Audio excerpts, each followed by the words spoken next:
Welcome to the Unstoppable Recording Machine Podcast. And now your host, EYAL Levy.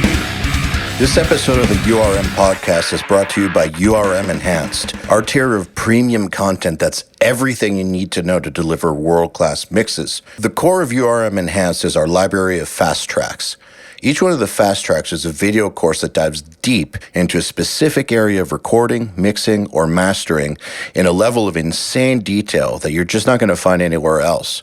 A few of my personal favorites are drum tuning with Matt Brown, creating ambience with Forrester Savell, and recording metal guitars with John Brown. You get instant access to over 24 fast tracks. That's over 50 hours of content when you join URM Enhanced, and we're always adding new ones, once per month actually. URM Enhanced members also get access to our Mix Rescue series, where we open up one of your mixes, perform a little surgery, and explain what we're doing every step of the way. And last, but definitely not least, URM Enhanced members have the ability to book one-on-one Skype sessions with us and some of our friends.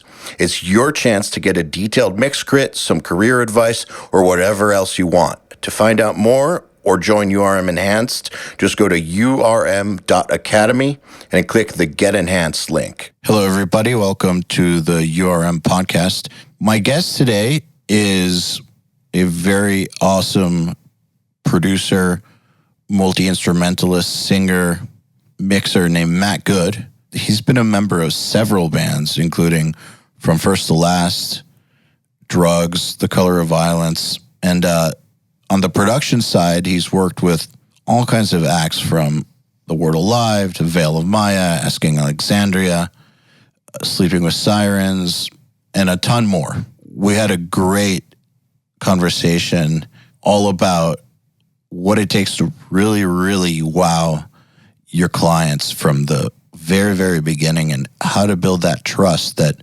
allows you to really have a positive impact on their record. And that trust is so, so crucial. Without that trust, you're never going to be able to get anywhere with your clients. A lot of people ask me how they can get their ideas accepted by the bands they're working with because they present ideas and nobody wants to listen to their ideas. Well, this episode, we talk about it in detail. One small note, there's a little bit of background stuff going on at times on Matt's mic just because he's in a busy place. I apologize for that, but, the podcast never really happens under perfect conditions. We do them when we can, and I think it's more important for us to get them done and have an awesome conversation for you than to have to wait until we have the absolute perfect recording scenario, because if we were to do that, I guarantee you that 75% of these podcasts would never happen. So it is what it is. It's a great conversation though. So I'm going to shut up and I introduce you, Matt Good. Cool. So you busted out the SM7B. Yeah. I used to use those for this. I actually used to use real gear for these podcasts. Yeah. Not to say that this isn't real gear, but I mean, I used to use like an SM7 going into like an API and like the distressor and like Pro Tools. And it was like a real like vocal chain, but then Pro Tools crashed all the fucking time. And then I had to travel all the time. And I just gave that up. Right. Yeah. Yeah, I was joking. I was like, I should bring my Sony C800 and a Neve 1073 to do this. That'd be funny. And I was like, no, all you're going to hear is like the inside of my throat the whole time and like all the saliva in my mouth because it's so sensitive. I have had some guests do that. It's exactly that. It's too clean. You're hearing every little pubic hair rustling across the street, basically. Yeah, it's too much. I was like, that's going to make me self-conscious. I'm going to swallow and you're going to hear it in high def audio. You're like, no, get out of here. No, SM7Bs are perfectly fine. I mean, using a Rode Procaster, but I've used USB mics that are nowhere near this good and they're fine. I mean, those kids on YouTube, they use like, the $50 like plug and play USB mics. I mean, they sound fine. We're talking about like the transfer of data, basically. Totally. Well, dude, some of these USB mics, you'd be amazed by how good they're getting. Like at first they were really shitty, but Like the ones that Rode has sent me or Shure has sent me. Shure sent me one that's like really fucking good. Like it's MV88, I believe. I feel like podcasting has gotten so big recently. Yeah. That the gear for it has gotten better. Oh, yeah. Well, I mean, it's a whole marketplace now, right? Yeah, it's crazy. When we started this, people were saying that podcasting was going to get huge. I kind of saw it, but not really. Like Spotify just put another $100 million into their podcasting. Yeah. It's really, really taking off. Oh, hell yeah. Last time I was in LA when I was making the Anti-Flag record, I went with my friend and we went to go see a podcast done live at the Hollywood Cemetery. And there was like 4,000 people there. Really? Yeah. So it's like, you know. Holy shit. Yeah. I mean, and I was to watch them record the podcast. So it would be like if we had 4,000 people watching us do this right now. Yeah, that would be interesting. I've done these live at NAMM in front of 30 people. Yeah. And it was a little bit weird. 4,000 people? Holy shit. How long was the podcast? It was about 2 hours. Damn, son. Yeah, crazy. And they had merch. I mean, dude, they cleaned up. It's next level. What podcast was it? I'll try and find out before this conversation's over because I can't remember the name of it. They just do a lot of like conspiracy theory stuff. Like it's comedy, but it's like two or three guys and a woman. It was funny. They did this whole thing about the Laurel Canyon murders with like Charles Manson, all the musicians and everything like that. They did a big thing about that. That was pretty cool. And they did like a Bigfoot one, Sasquatch thing. It was great. Oh, it's Last Podcast on the Left. That's what it's called. Last Podcast on the Left. I'll check it out. Okay. I guess it's a huge podcast. Yes, it is. Yeah. I mean, it's not like Joe Rogan or something. It's not that big, but it's big, you know. 4,000 people is a lot of people. Yeah. Well, you also have to factor in the LA thing, you know. True. Joe Rogan podcast is immensely huge. Yeah. Bigger than I would have ever expected a podcast could get. At this point, it's kind of, I don't know if it's bigger than radio, but it feels like it's having more of an effect on culture than like talk show hosts used to have, like Howard Stern or something. Yeah, I would definitely agree with that, especially like in this time where everyone's, well, I shouldn't say everybody because that's probably an echo chamber thing, but it feels like a lot of people are politically driven right now, and it's he's brought a lot of politicians on to give like a long platform explanation of their policy ideas and like who they are as people and stuff, and it's I feel like it's actually pretty amazing when you think about how much more you can get out of a 2-hour podcast than you can out of like blurbs on a debate stage. And that's got to be positively impactful for sure. I mean, that's just one of 100. Blurbs on a debate stage or regular interviews on the news that are like 10 minutes long. Yeah. And you just have to like get your little talking points that you've created with your staffers across as quickly as possible and it's over. And you're like, yep, okay. Everything is, you know, curated for it, you know, where this is just like, hey man, let's talk about some stuff. What do you like? What do you do? What are you about? Yeah, I feel like podcasting also has made, I never really liked late night TV because I always thought that it was really petty and not that funny, but sometimes they'd have some cool people on there. I'd want to see the interview, but like those interviews now are so pointless to watch because those same people that go on there for like 10 minutes and say nothing will go on a podcast for 2 or 3 hours and actually have a conversation. Yeah, it's interesting. I prefer it. Yeah. Oh, me too. Way prefer it. I think, honestly, it's like a good sign for society. I think, you know, you can be negative about the direction that society's going in, and things can seem very, very negative if you pay attention to the news and social media. But if you look at certain things as like evidence that shit's actually going okay, I think podcasting would be that, because there's this long form medium where there's no censorship whatsoever, and people go at length for several hours on any single topic, from history to basket weaving to politics. It's the fact that that's huge, that gives me hope. Yeah, it's actually really funny because, I mean, I don't know if you ever felt this way, but I feel like the odds are pretty high. Like when you're just like consistently working all day on music, like sometimes on the way home, you're like, man, I really don't want to listen to more music right now. Like after 10 hours of just sitting there listening to music all day and making it and everything. So it's really good in that aspect as well. Just to kind of give your brain a break, kind of like take a different kind of information source. Absolutely. I think that I kind of stopped listening to music the moment that I really started making it professionally. Mm-hmm. Which I will say this, though, now that I've been doing URM for like 5 years and I don't make music anymore, I started listening to it again. Oh, that's cool. As someone who enjoys it, which is really, really cool because I kind of felt like that was gone forever. You know what I mean? Yeah. It's not that you don't enjoy it if you're making it, but it's different. I just feel like the amount of time you have to dedicate to it is so much more limited. Because even when I do listen to music in the car, it's like, I mean, how many times out of 10 is it, oh, I better reference this mix I just did or I have to do, So it's like, it's just consistently like geared towards a different direction, a different mindset. Exactly. And so then when you do finally have any time away from work, why would you then want to listen to music? Yeah. I mean, it's hard enough to balance a real life. Yeah.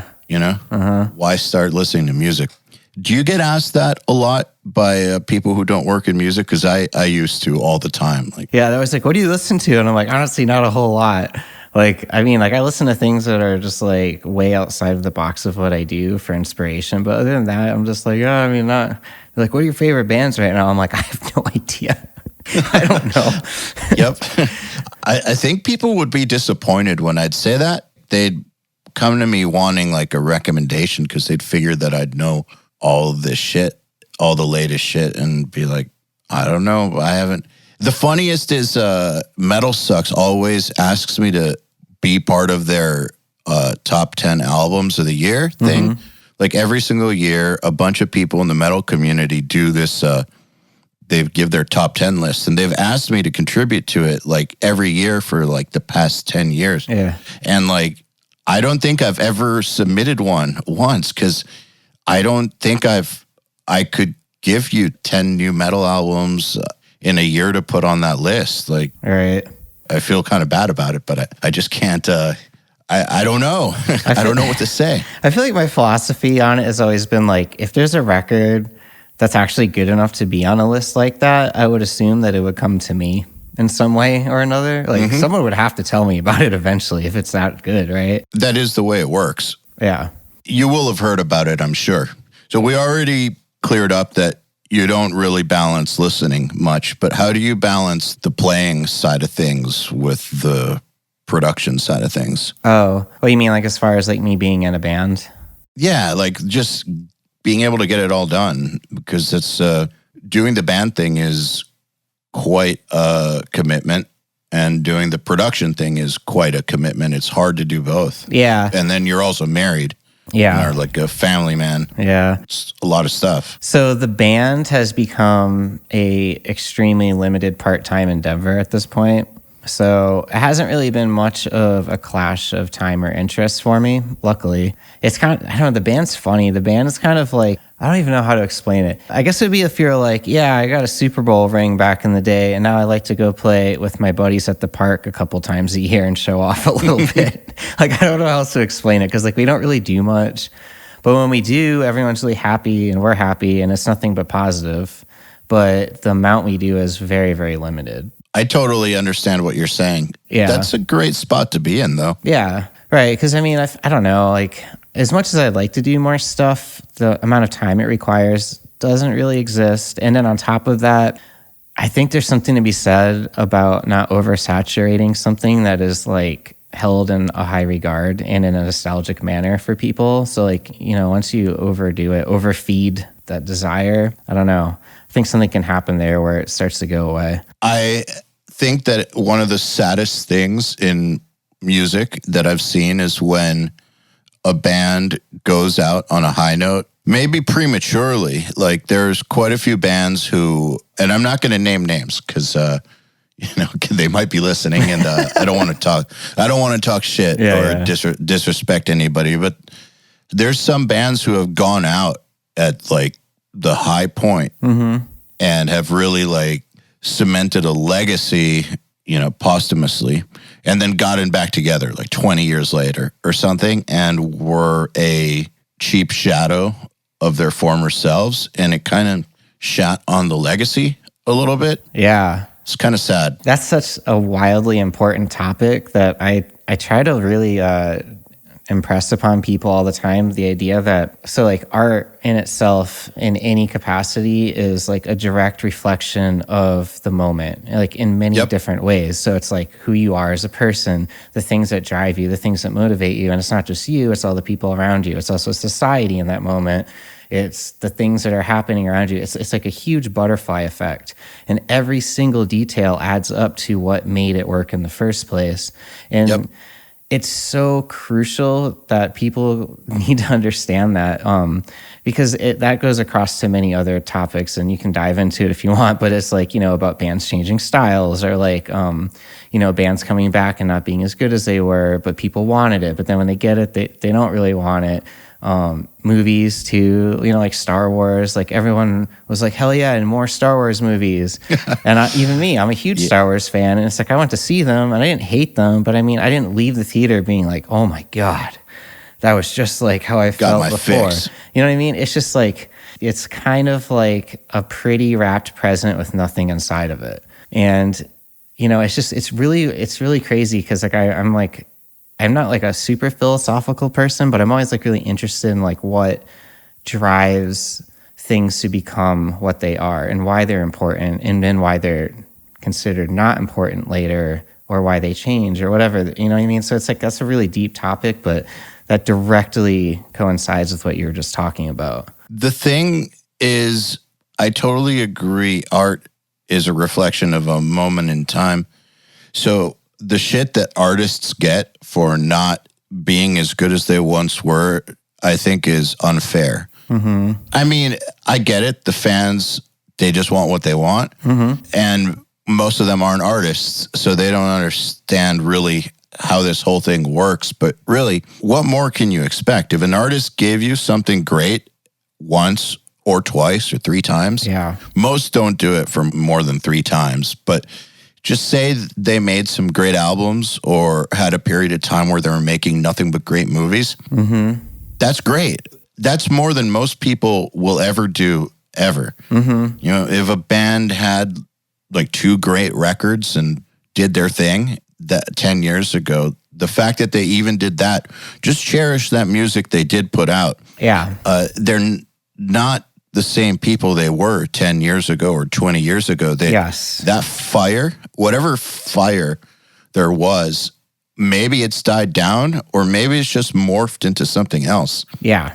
But you can't really recreate that scenario. I get asked a lot if I'm ever going to put my band back together, and my answer is no, I'm not. And the response is typically, really, really loved your style and what you brought to guitar. I want to hear more of that. And it's like, well, if you love my style, I'd like to keep it that way. Yeah. So I'm not going to shit on something good just because you want something more. My brain's not in the place it used to be. Yeah, it's like to recreate the product, you would have to recreate the conditions. Yes. And the conditions are not recreatable. They'll never happen again because everything is unique. It only happens once. It just is what it is. Absolutely. That's also why, to bring up engineering and mixing and stuff, this is also part of why you'll never be able to recreate somebody else's mix just by copying moves that you watch on Nail the Mix or something like that. Yeah. There's an element of where the person's head was at that time when they were making those decisions that has everything to do with everything else that was going around and going on, and all the thoughts that led up to every single decision. It's not recreatable. Yeah. Especially not by somebody else. Right. I think about this a lot. That's why I think that we should be, I know I just said this, but we should be extremely thankful for the great art that we do get. Mm-hmm. I agree. The fact that it even happens is a miracle. Yeah. Yeah, it is. Well, think about it. Take a great song. You've been involved in the writing of many songs. So, and you know how it is. Like, you write a lot of songs. Some are awesome. Most suck. Most don't even matter. But if you had, gotten up 5 minutes later or taken a phone call instead of worked at that particular moment in time or whatever, that one idea that became a song that people loved wouldn't have happened. Yeah.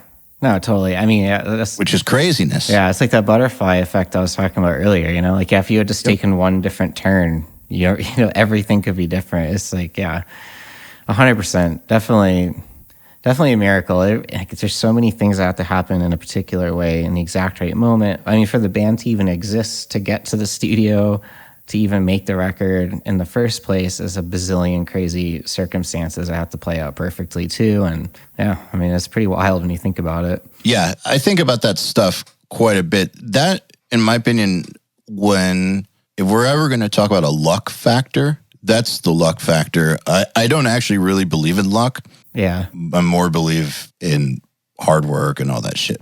But there is a little bit of a luck factor. The luck factor is that you met the people you met, and that you did write that piece of music at that exact second on that day. That's the luck factor. Yeah.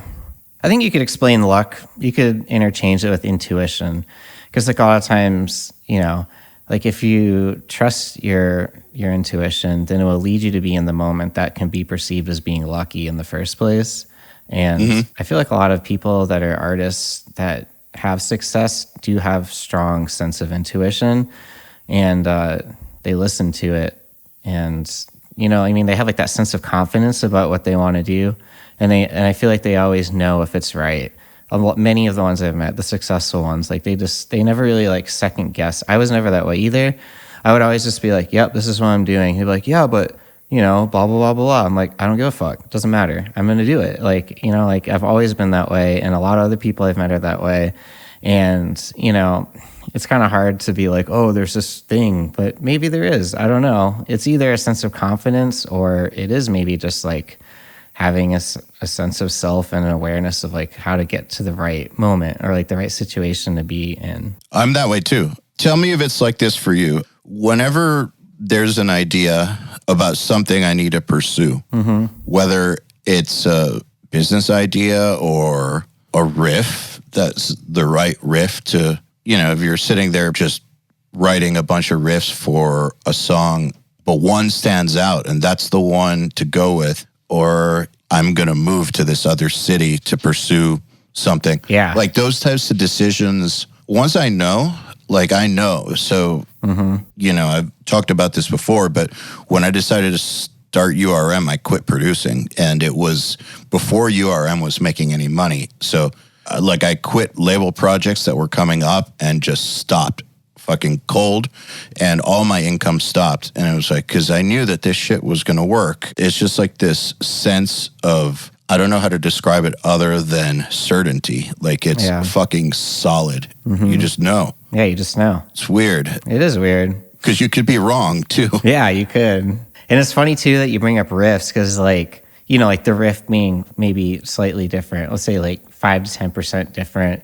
I don't know how much, weight that bears, especially compared to something that life-changing as you were just talking about. But I still have that same affirmation when I know it's right. You know what I mean? Even though the consequences of it being wrong are so vastly different, the feeling is exactly the same. Well, yeah, the consequences of a riff being 5 to 10% different may or may not be life-changing. But then again, they might be. Yeah, that's true. What if Back in Black was one of the three chords is a different one? You'd be like, eh. I believe that one of the Beatles was saying that song, She Loves You, yeah, yeah, yeah. One of their parents heard the lyrics or saw the lyrics written down and was like, it should be, she loves you, yes, yes, yes. And they were like, fuck no. That one little tweak could have ruined the whole thing. Yeah. It could have ruined everything. One word change. And that right there could have impacted all of society as we know it. Yeah, that's pretty crazy to think about, huh? Yeah, I think that those devil's in the details. So those little decisions do matter, in my opinion. Yeah, for sure. But you still know when you're right, or when you feel like you're right. Yeah. Hopefully you are right. Well, don't you think that for a producer, part of the job description is to have that instinct or that sense, whatever it is, honed? Yeah, 100%. And accurate. Not just like, I think that producers should have a strong sense of what's right because they need to be able to fight for it or manipulate or whatever it is, convince, persuade, like whatever the methods may be. But I think artists entrust producers they hire to know which way is right. Yeah, you have to know that. And it has to be real. I think people can see through it if you're faking it. Because, you know, one of the things about being a producer that I think a lot of like young kids don't really realize is how much of the psychological factor there is at play in the job role. And like, if you're not confident in being a strong leader that can like really carry the team to the finish line, I don't know. It's easy to get eaten up real quick in a room with a bunch of people that are opinionated.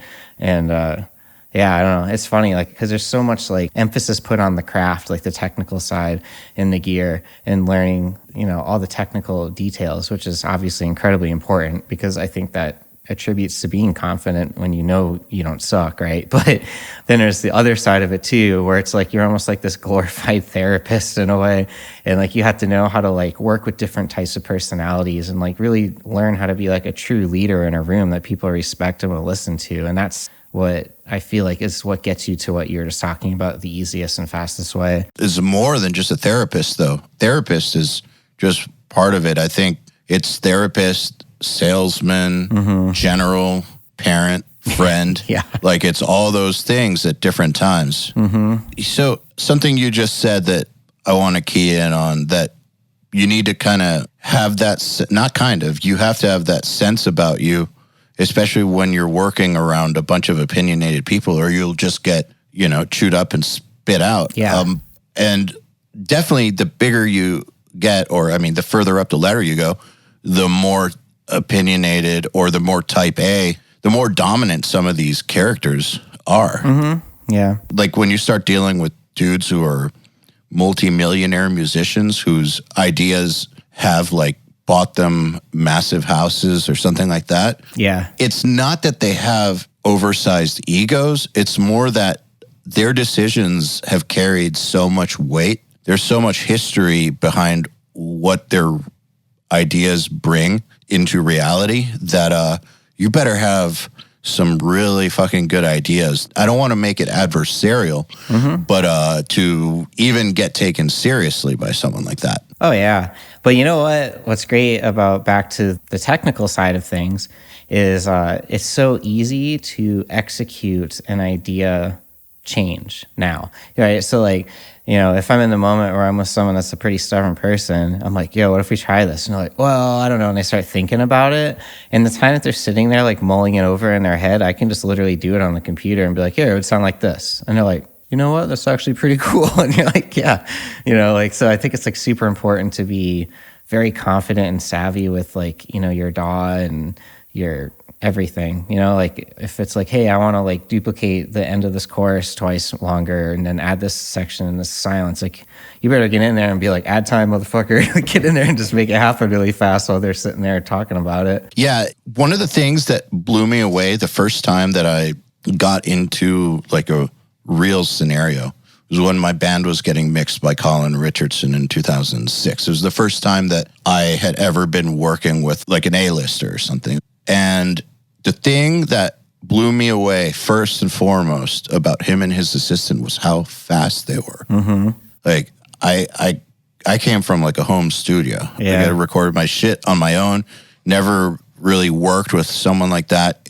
Get in the room with them, and then they are just flying, fucking flying on Pro Tools. So fast. It was so much further than what I could do.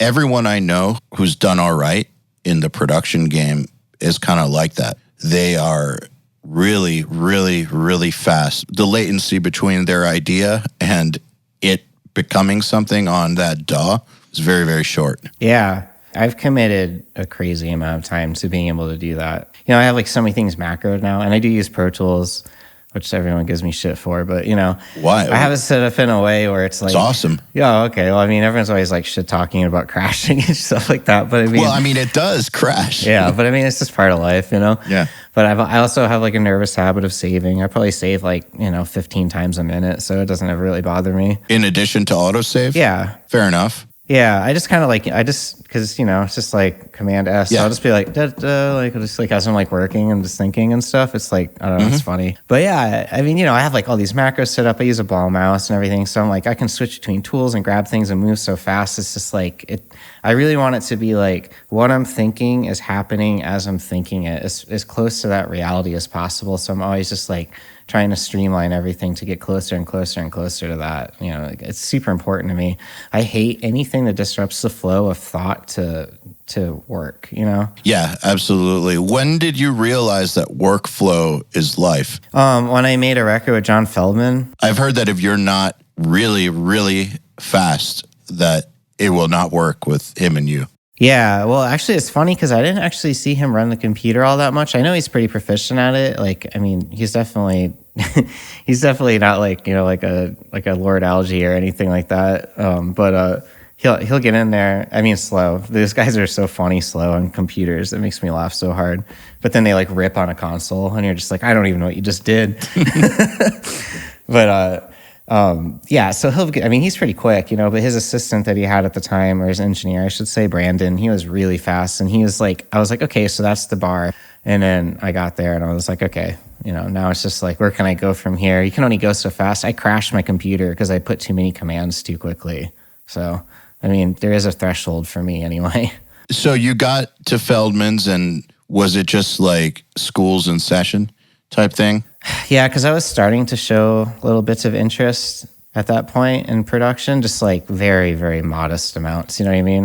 But it was like something that had like crossed my mind a few times. And like when I saw how they were doing things, I was like, oh, I mean, this is a lot different than any of my other experiences, because I had recorded with Ross Robinson, which is amazing. But I mean, that cannot be any more polar opposite. And he's all about the vibe, and it's not fast. It's slow. But it's also slow for a purpose, and there's a lot of good things that come from it. Recording with Rosh was like recording to tape, but in a digital medium. Like he basically restricted us to the same limitations.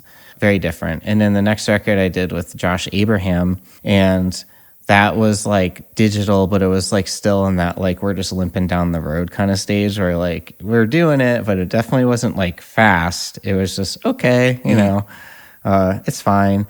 But then when I got to Feldies, I was like, oh, okay, these guys are like running their computers like I play like PvP battles in World of Warcraft. And that's when I was like, okay, that's the thing you can do. And now that I realize it exists, now I'm going to learn how to do that. And then I did. Makes sense. Oh, by the way, when I said that I heard that working with him, you've got to be fast, isn't because he's on the computer. It's because he expects the people that work for him to be able to take. Oh, yeah. When he spits an idea, you need to be able to get that in your head and through the DAW fast. Oh, God, yeah, definitely. Before his next idea comes, basically. And it comes fast. A funny story about him, I did a lot of the vocal harmonies on the record because I was like a backup singer primarily throughout my career. And I was like, yeah, I love singing harmonies. I want to do them. What record are we talking about, by the way? We're talking about the Drugs record. Okay. Destroy, Rebuild, Until God Shows. It was me and Craig Owens from Chudos, Adam Russell, Story of the Year, Nick Martin, who's now in Sleeping with Sirens. Okay. All right, continue. So I get in the vocal booth and he's like, okay, you have 3 tries. And if you don't nail it, I'm going to do it. And you're like, okay. And he's like, just laying it down, that's how it is. Yeah, and he'd be like, here's a harmony. And he was singing it to me, and I'm like, yeah, okay, well, that's a weird no, okay. And it's like, all right, ready, go. And you're like, oh, shit. I got most of them, but it was like playing like a fucking, like a trivia game or something, It's just like, all right, go, rapid fire, blah, blah, blah, blah, blah. It was really funny. He also did this thing that I had never seen before at that point in my entire life, was he would pitch the whole song down with polyphonic so you could sing the harmony he actually wanted, and then pitch it back up. And I thought that was funny. I was like, damn, that's a good idea. Not too bad, Feldy, not too bad. Wait. So he pitched the whole song down. Uh-huh. So you sang the harmony and then pitched the harmony up to... Yeah, because if the harmony Okay. is too high to actually sing, right? So if you sing the harmony a step or two steps down, pitches your voice. Yeah, that makes perfect sense because, making sure that the song is in the right key for the vocalist is so, so important. That's a really, really good idea, especially for styles of music where the keys that you play in center around where the open strings are. Okay, so that is one of my favorite topics. So All right. I am a huge protester of the idea of writing a record in a guitar tuning. And it is for basically the reasons you just brought up. Because it's always the same key. Well, yeah, I mean, that sucks. Like, that gets so boring. You know, how many times can you hear the same chord go, duh? You know, I mean, after a while, you're just like, oh my God, like, it's just numbing me out. But not only that, but like, there's just some songs where it's like you're doing it and you're like, yeah, it feels too high. And the old method would have been like, oh man, you can do it. But now it's like, no. Just pitch the song down a half step and then try it. And if that doesn't work, pitch it down another half step and then try it. And then whatever tuning it ends up in, who gives a fuck? Because it needs to sound good. And that is the number one priority, always. It has to sound good.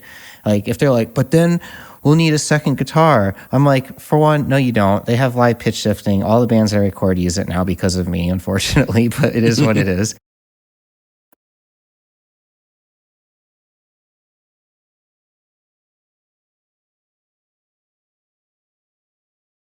I think there's a big reason why so many other artists and other genres write on piano, because the piano is every note. You know what I mean? It's not like, oh, let me tune my piano to drop B. You know what I mean? I think that writing on guitar is extremely limiting for those reasons. Also, the fact that notes don't sustain. There's some instruments that the notes sustain way, way, way longer, which leads to melodies that soar way easily on some other instruments. It's hard to write a good melody on the guitar because of the limitations of that. But that key limitation has always bothered me. Mm-hmm. It's stupid. It's stupid, but it's impractical for some bands to write in multiple keys because they can't afford multiple guitars, I guess. Yeah. It's a shitty limitation. I feel like the only thing this applies to is metal, though, because there's no other music I can imagine where having the open chord and the key would matter, right? Yeah, true. Very true. So I guess it's just like one of the downfalls of metal, I suppose. I mean, fuck it. Jason Richardson would probably just do it. He played on the 3rd fret, whatever. Yeah, he can do anything he wants. Yeah, right? So I'm really, really glad that you said this, because this is something that has for a long time bothered me about metal and rock. Is, I guess I've always, the way I learned was that different keys bring like a different sort of emotional weight to them. And if you're always in the two same keys, your range of expression is just kind of limited. That's it. It's just limited. Yeah, for sure. I mean, you run into this issue where it's like, I mean, okay, so here's something that's funny, and I like talking about this a lot too, is like, for things to sound like quote unquote metal or quote unquote rock or whatever it may have you, but especially those particular genres, there is, to be honest, like a pretty limited amount of like note progressions that yield the emotional delivery that makes you interpret that sound as being the said genre, right? Yes. So when you're writing the whole record in the same key, I mean, dude, you're just going to keep writing the same melodies over and over and over again, because when you start to write outside of that box, that's when it starts to sound like a different genre. Then you're like, oh shit, this just went from sounding like really evil metal to sounding like A Day to Remember, because I changed this one chord in the progression. Because it went major. Man, I remember towards the end of my band where like I was really starting to expand my palette as a writer, and I was like writing in major keys and like writing in all different kinds of stuff, all different types of keys and feels. And I always felt like this major key stuff that I would write still had like some darkness to it, and it still had intensity. But when the other dudes heard it, they were just like, what? Right. like Yeah, they just were not ready for that. Yeah, I get it. It's totally different. You're right. The way that the genre works is so specific, and there's so little room for variation that anything that kind of skirts outside those parameters is just like, what? Yeah. Well, I What mean, was that? because especially now that we have a labeled subgenre for anything you can fucking imagine, right? So if like you did start to go outside of it, you're like, oh, you guys used to be metalcore, but now you're prog. And you're like, oh, okay. Like, you know what I mean? It's just, oh, I just wanted to try some new notes. And now we're a different genre, I guess. You know, I think that's how easy it is. And just as a disclaimer, nothing I'm saying is 100% absolute, obviously, but I mean, this does seem No, we're just giving our opinions. Yeah, it seems to be the case a lot. Enough for me to have noticed it anyway, you know what I mean? Yeah, I mean, nothing on any podcast is 100% absolute. You're just listening to jerk-offs giving their opinions on shit, basically. But one thing, though, I will say that compared to how it was when I was growing up in the 90s, the genre thing has gotten way less fascist. Oh, God, I think that's the best way to put it. Because I remember, for instance, in the 90s, if you were a metal person, if you so much as hinted at any sort of hip-hop or rap element, you were just like fucking burned at the stake. Like those styles were like oil and water. And I know that some bands like Anthrax did like the Public Enemy thing, and Rage Against the Machine got kind of big. Faith No More like included some rapping at some point, but for the most part, like 99%, up until nu metal came along, the idea of blending those genres could get you fucking ostracized. Yeah. And now that's totally different. But it wasn't just like rap and metal. It was like, if you play death metal, don't you go putting a black metal part in there, because black metal is black metal and death metal is death metal. Wait a second. Yeah. Are you death metal or you play thrash? Because that's a thrash riff and you're a death metal band, and we can't have this crossbreeding shit. Stick to your kind, basically. It is so funny. Yeah, there's definitely a stick to your kind of vibe. 100%. Dude, so I grew up in Tampa, so I mean, you might know. So you know. Yeah. I mean, dude, God, what the fuck is that band? The singer, he has an Deicide. The singer of Deicide used to go to Guitar Center. He had a fucking upside down cross on his forehead. You know what I mean? Yeah. That guy's a crazy person.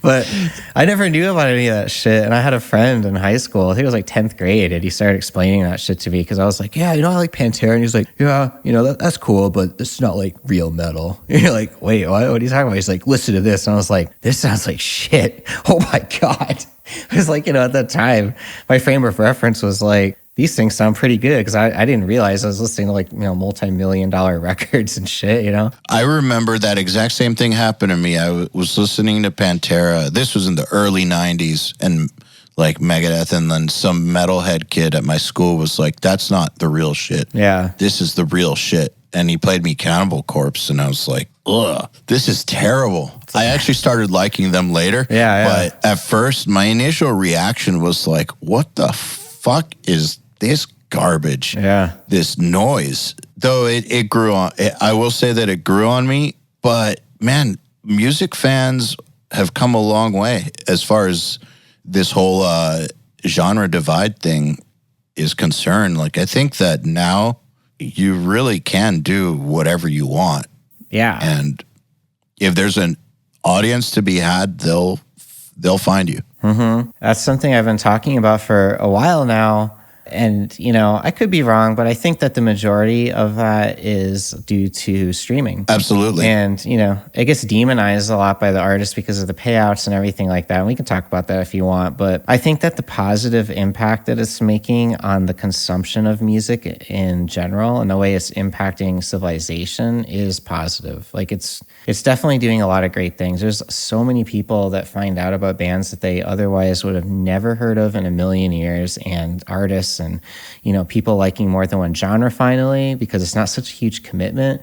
Like, when we were young, it was like, you know, if you wanted to get a new record, it's like, damn, I'd spend all of my money to get this record. it was a big fucking deal. And, you know, it's like, it was such a huge commitment that, like, you know, you really had to be like, all right, I'm pretty sure I want this record. I'm going to take that risk, you know. But now it's like, yeah, I'm going to check this out. I don't give a shit if I like this kind of music or not, but why not? I have nothing else to do right now. And then there you go. And then maybe you're a fan of a new genre you never even knew you liked before, and that could happen once a month.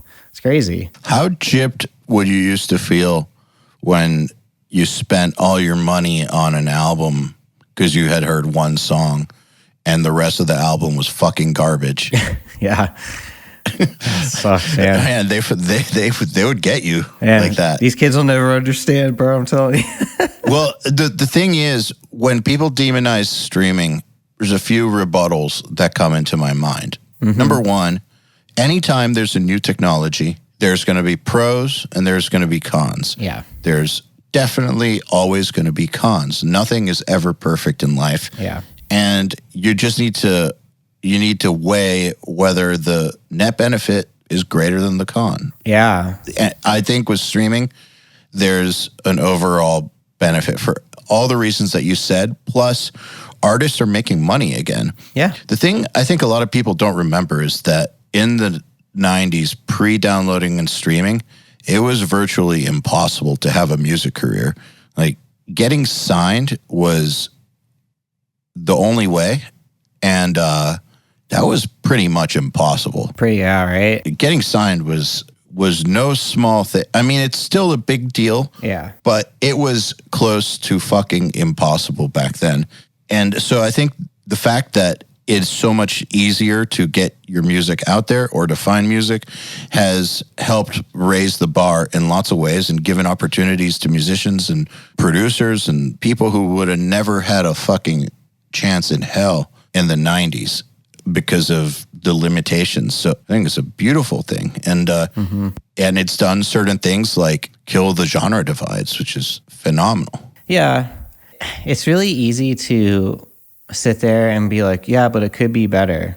I mean, that's literally the easiest thing you can do as a human being is say, that's good, but it could be better. When, especially if you're not actively really doing anything to help the situation, you know what I mean? Like, that's a really lazy take on a situation. I get that, because it's true of every single thing. You could say, it could be better about literally everything. Yeah. And a big misconception, unfortunately, is that, like, I mean, I get that Spotify doesn't pay a lot. I would never say it's a lot.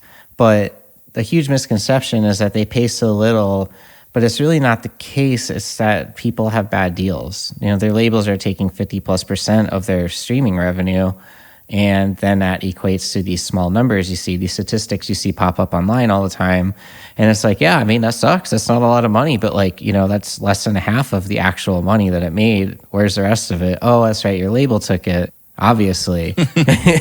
Yeah, I mean, you know, like, I actually did the math, and, you know, I could have missed out some things, but I figured out that if you were selling records back before streaming and your band was getting $5 per sale. You mean $5 per sale, like, in the band's pocket? Yeah. That's crazy generous. Yeah, that's what I'm saying. If you're making $5 per record sold, let's say you're post-recoup, I guess, maybe, right? Anyway, that would equate to what Spotify now pays if you owned all your rights. Like, if you were just like, yep, I put out my own music, we own 100% of our streaming royalties, they're now ours. Those two numbers are this close. They're so close. How does that work? Like, I guess, how do you equate the streaming to a sale? I just looked it up online. I looked up the conversion rate. So it was like, this many streams equals one record sold. One record sold is this amount of money you paid.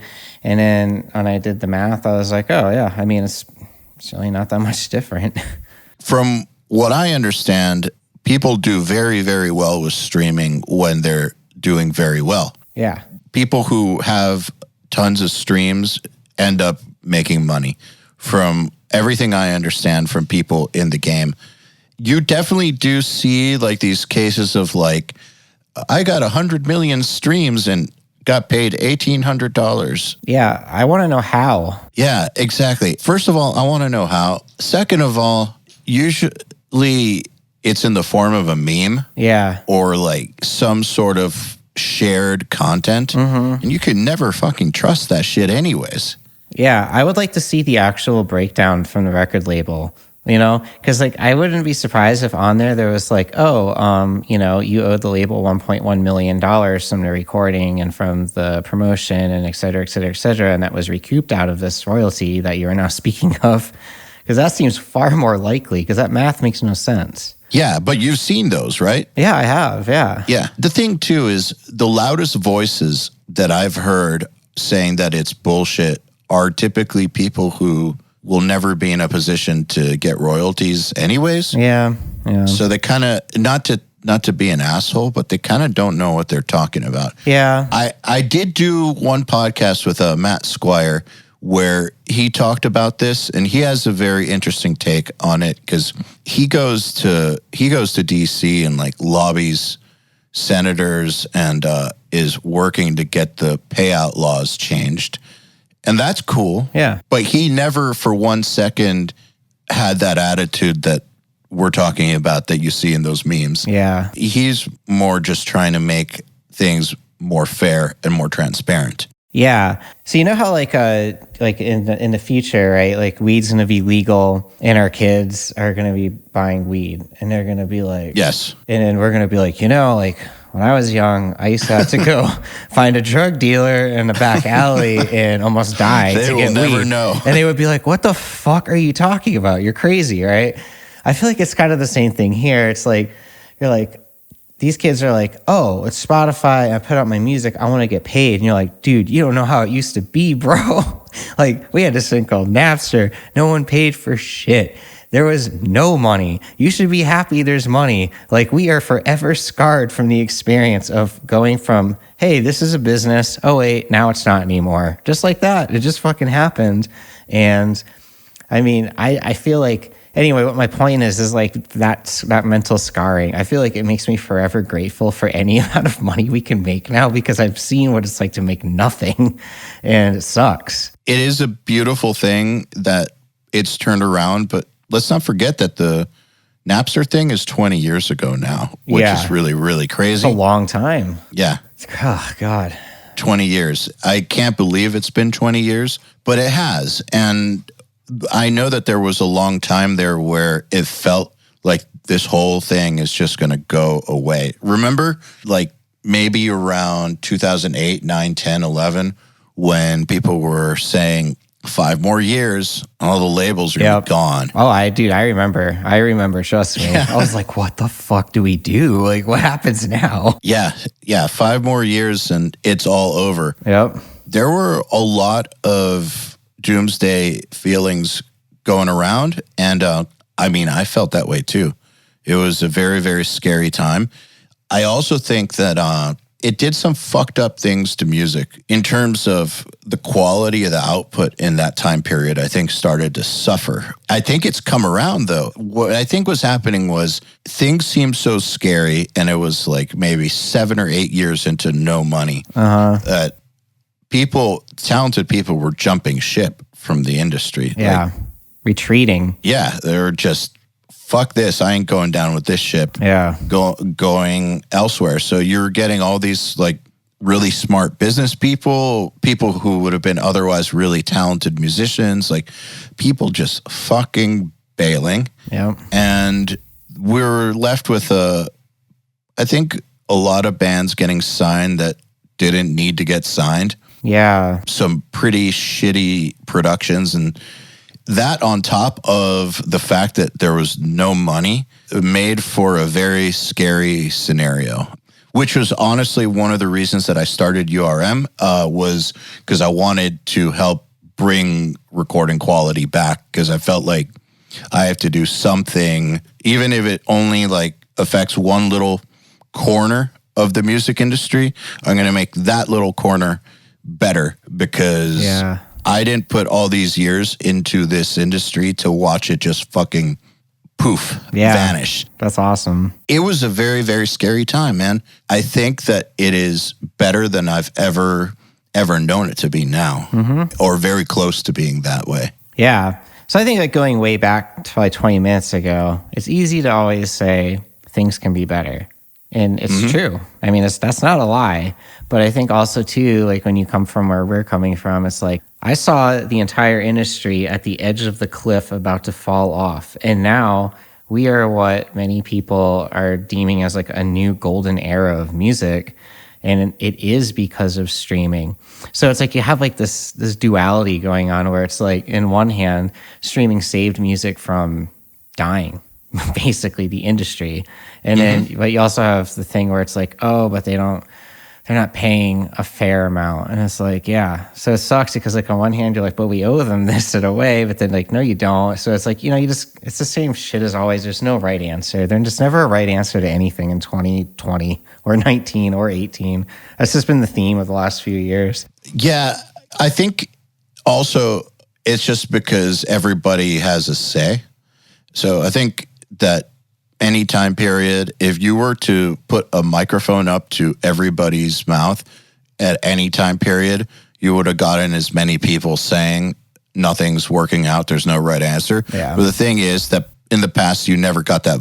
Those voices weren't amplified. Yeah. We get it all day long on our feeds, like on the news. Everywhere you go you're just surrounded and bombarded by people saying that shit's wrong, shit's not working out. This is actually why I have this filter on my Facebook, because I have to be on Facebook a lot because the URM community is on Facebook.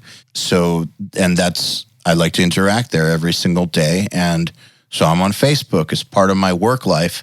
And that news feed can be fucking toxic. So I got something called Facebook Purity. Nice.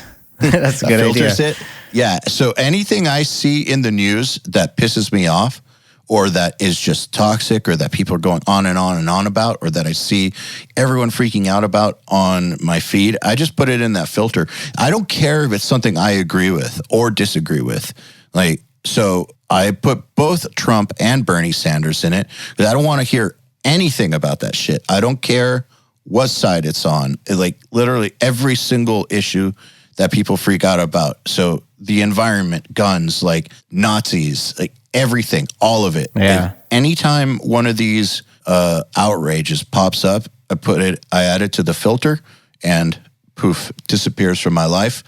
And my life is way, way better as a result. Yeah, I'm sure. Because I mean, what you were saying earlier, like if you put a mic up to everyone, back in the day, I mean, I'm sure that would be the case, but I think there's definitely something to be said about group thought and how it can circulate the importance of certain things in communities and make things bigger than they need to be sometimes.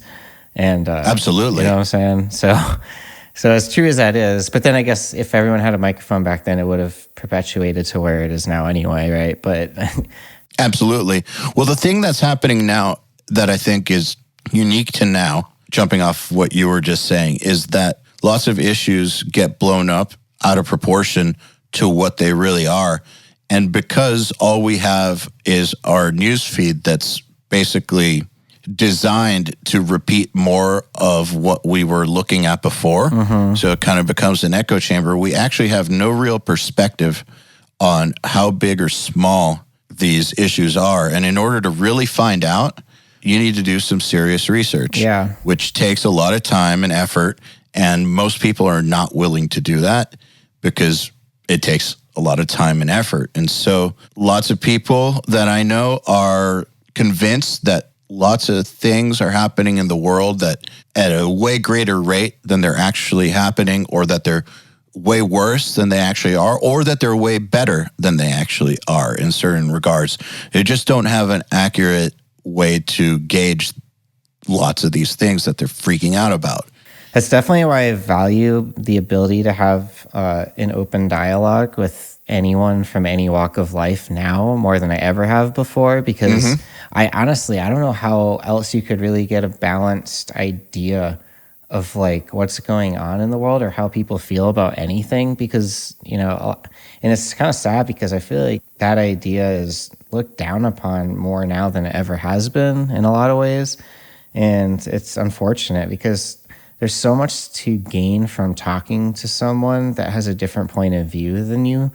And even if you disagree, and there are obviously circumstances where you don't want to empathize with someone's situation, if they're a really horrible person, But still, I can still advocate for the idea of getting to understand what made them like that in the first place as coming from a better place to figure out how to help them or to come to terms with whatever it is that they may be doing, or to empathize, or to just understand it. Right, exactly.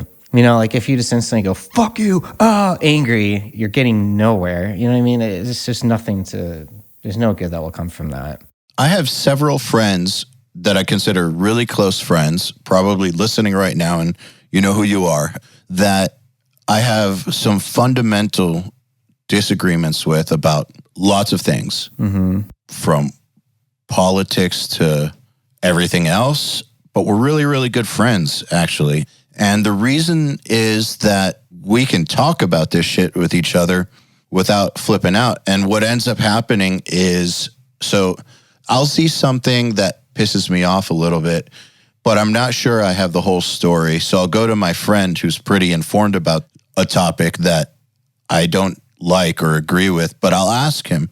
It's like, you've always been straight with me, and I have always respected the way your brain works. So I'm not saying this to try to piss you off or whatever. I genuinely don't understand this topic or this issue. Could you explain it to me from your perspective so that I can get it? Sometimes he'll explain this stuff to me and I'll be like, yeah, I still don't agree.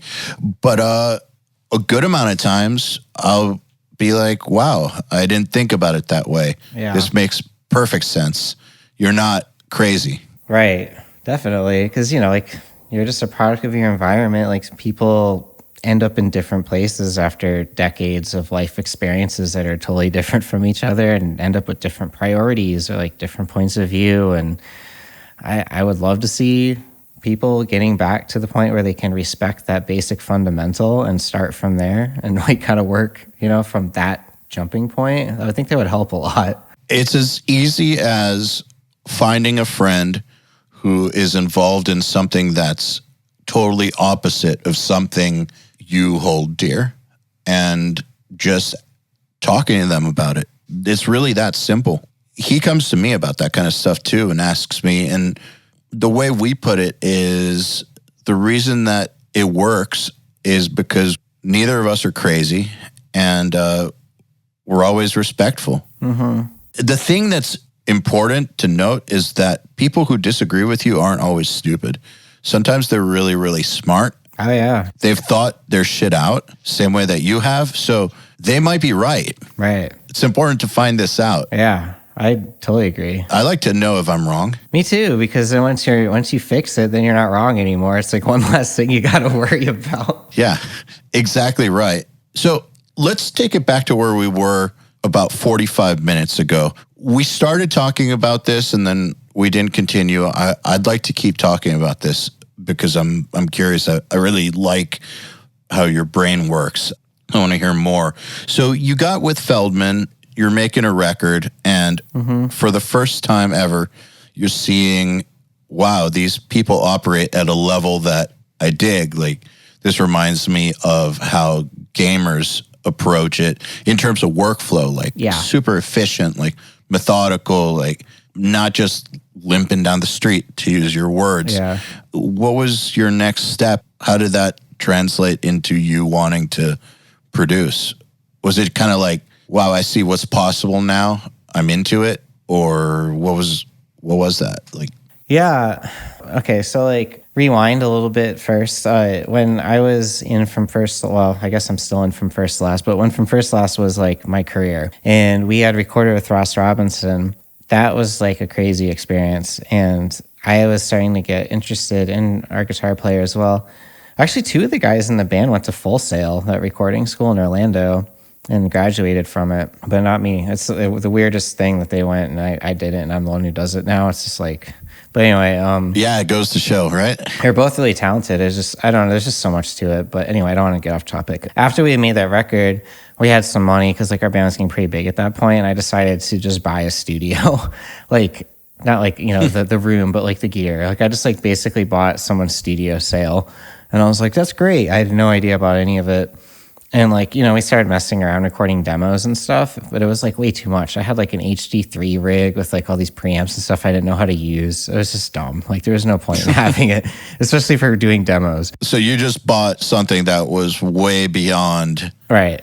Yeah. where you were at. Yeah, exactly. Without realizing it, because I mean, that was also. It happens. Yeah. It was 2006. I mean, there wasn't really a whole wealth of information about what you would even need starting out, Man, back in those days when I didn't know what to get, I think I not wasted, but I spent about $100,000 over a couple or 3 years. It's really easy. Yeah. And I'd say about 60 grand of that were on shit I shouldn't have bought. Yeah. But you only find out one way, I guess. I mean, yeah. I will say that even now, with all the information out there in the world, you still don't know if something's going to work for you unless you buy it and try it. It's just, there's no getting around it. Yeah, it's true. All right, so you buy this studio that's way ridiculous for where you're at. So yeah, we messed with that and made demos, and I started realizing that I liked the recording aspect of things. So, that was always in my mind. Next record, this is after our singer, Sonny Skrillex, whoever you want to call him, he had left the band. We were like, we're just going to record it ourselves because, we know how to record now. We didn't, but, whatever. We were on a major. They were like, yeah, sure. Got us this house in the hills, and we just recorded songs for a while. Wait, they believed you? Yeah. That's cool. I mean, we could run Pro Tools, but I mean, it was one of those things where it's like, okay, cool. It's like, now you have the songs. You want to go track the drums and the vocals somewhere and then have this mixed by somebody, you know what I'm saying? So yeah, we did that for a long time, and then we were just potheads, and we never got anything done. So we ended up going to record Josh Abraham in Silver Lake, and I was like, oh, cool, this is cool too. Added a little bit more to my interests, because like the Ryan Williams is the engineer there. He was awesome. He was really smart and showed me a lot of cool stuff. And then Brendan O'Brien mixed that at. Have you ever heard of him? Of course. Yeah, he's the man. Yeah, he mixed it at Henson Studio, so I sat in with him for a while while he was mixing that, which was really cool to watch. And I was like, man, like, every little thing just kind of like kept, checking off these little boxes in my head, like without me even realizing it. And then went on to be in Drugs and saw Feldy, and then I think that was really like the one where I was like, man, yeah, I would love to do this one day. And then when Drugs ultimately ended, I came home, I had a laptop, and I was doing like EDM production. So this is actually the weirdest part about it, is that I was really in EDM production, and I was on a laptop with Ableton, and I love sound design. I spent so long every day doing sound design. I loved it. And then, because at that point, I think I was like really turned off to the idea of being in a band, because I had been in so many, and then like all these stupid things kept happening to kind of fumble our steps and whatever. Mm-hmm. But then after like a year of just kind of like shunning that world and just kind of like being closed off, like my friend asked me to help this band he worked with to help write some songs. And in doing the writing with them, I started like kind of like adopting them a little bit and realizing like, oh, like, doing post-production on like, metalcore songs. I was like, there's a lot of stuff I can do here, with my skill sets from other things. You found places to apply your sound design chops. Exactly. And then it kind of like breathed this new life into the idea of band music. And then once that happened, it was just basically game over. And I just kept going, and I did what everyone else would do. I recorded local bands until I didn't completely suck anymore. And then, like Word Alive wanted to do a record with me, and I did that. And then it just kind of just spiraled from there. Spiraled up. Yeah, spiraled up, yes. Just to clarify. Yeah. Just out of curiosity, when you were working with locals, was the fact that you had this track record, did it help you get clients easy? Yeah, I mean, I'll never discount that. But I've never felt like guilty or ashamed of that, because... No. I don't mean it in that sort of way. Actually, I want to clarify that, because these days I feel like, here's something I hate seeing online, is when somebody has some sort of a card they can play or something, like Billie Eilish's parents, even though that's a bullshit thing to say. Yeah, I'm all about, I'm all on that topic. Yeah, but like that topic, I don't back that kind of thought at all. So that's totally not where I was coming from.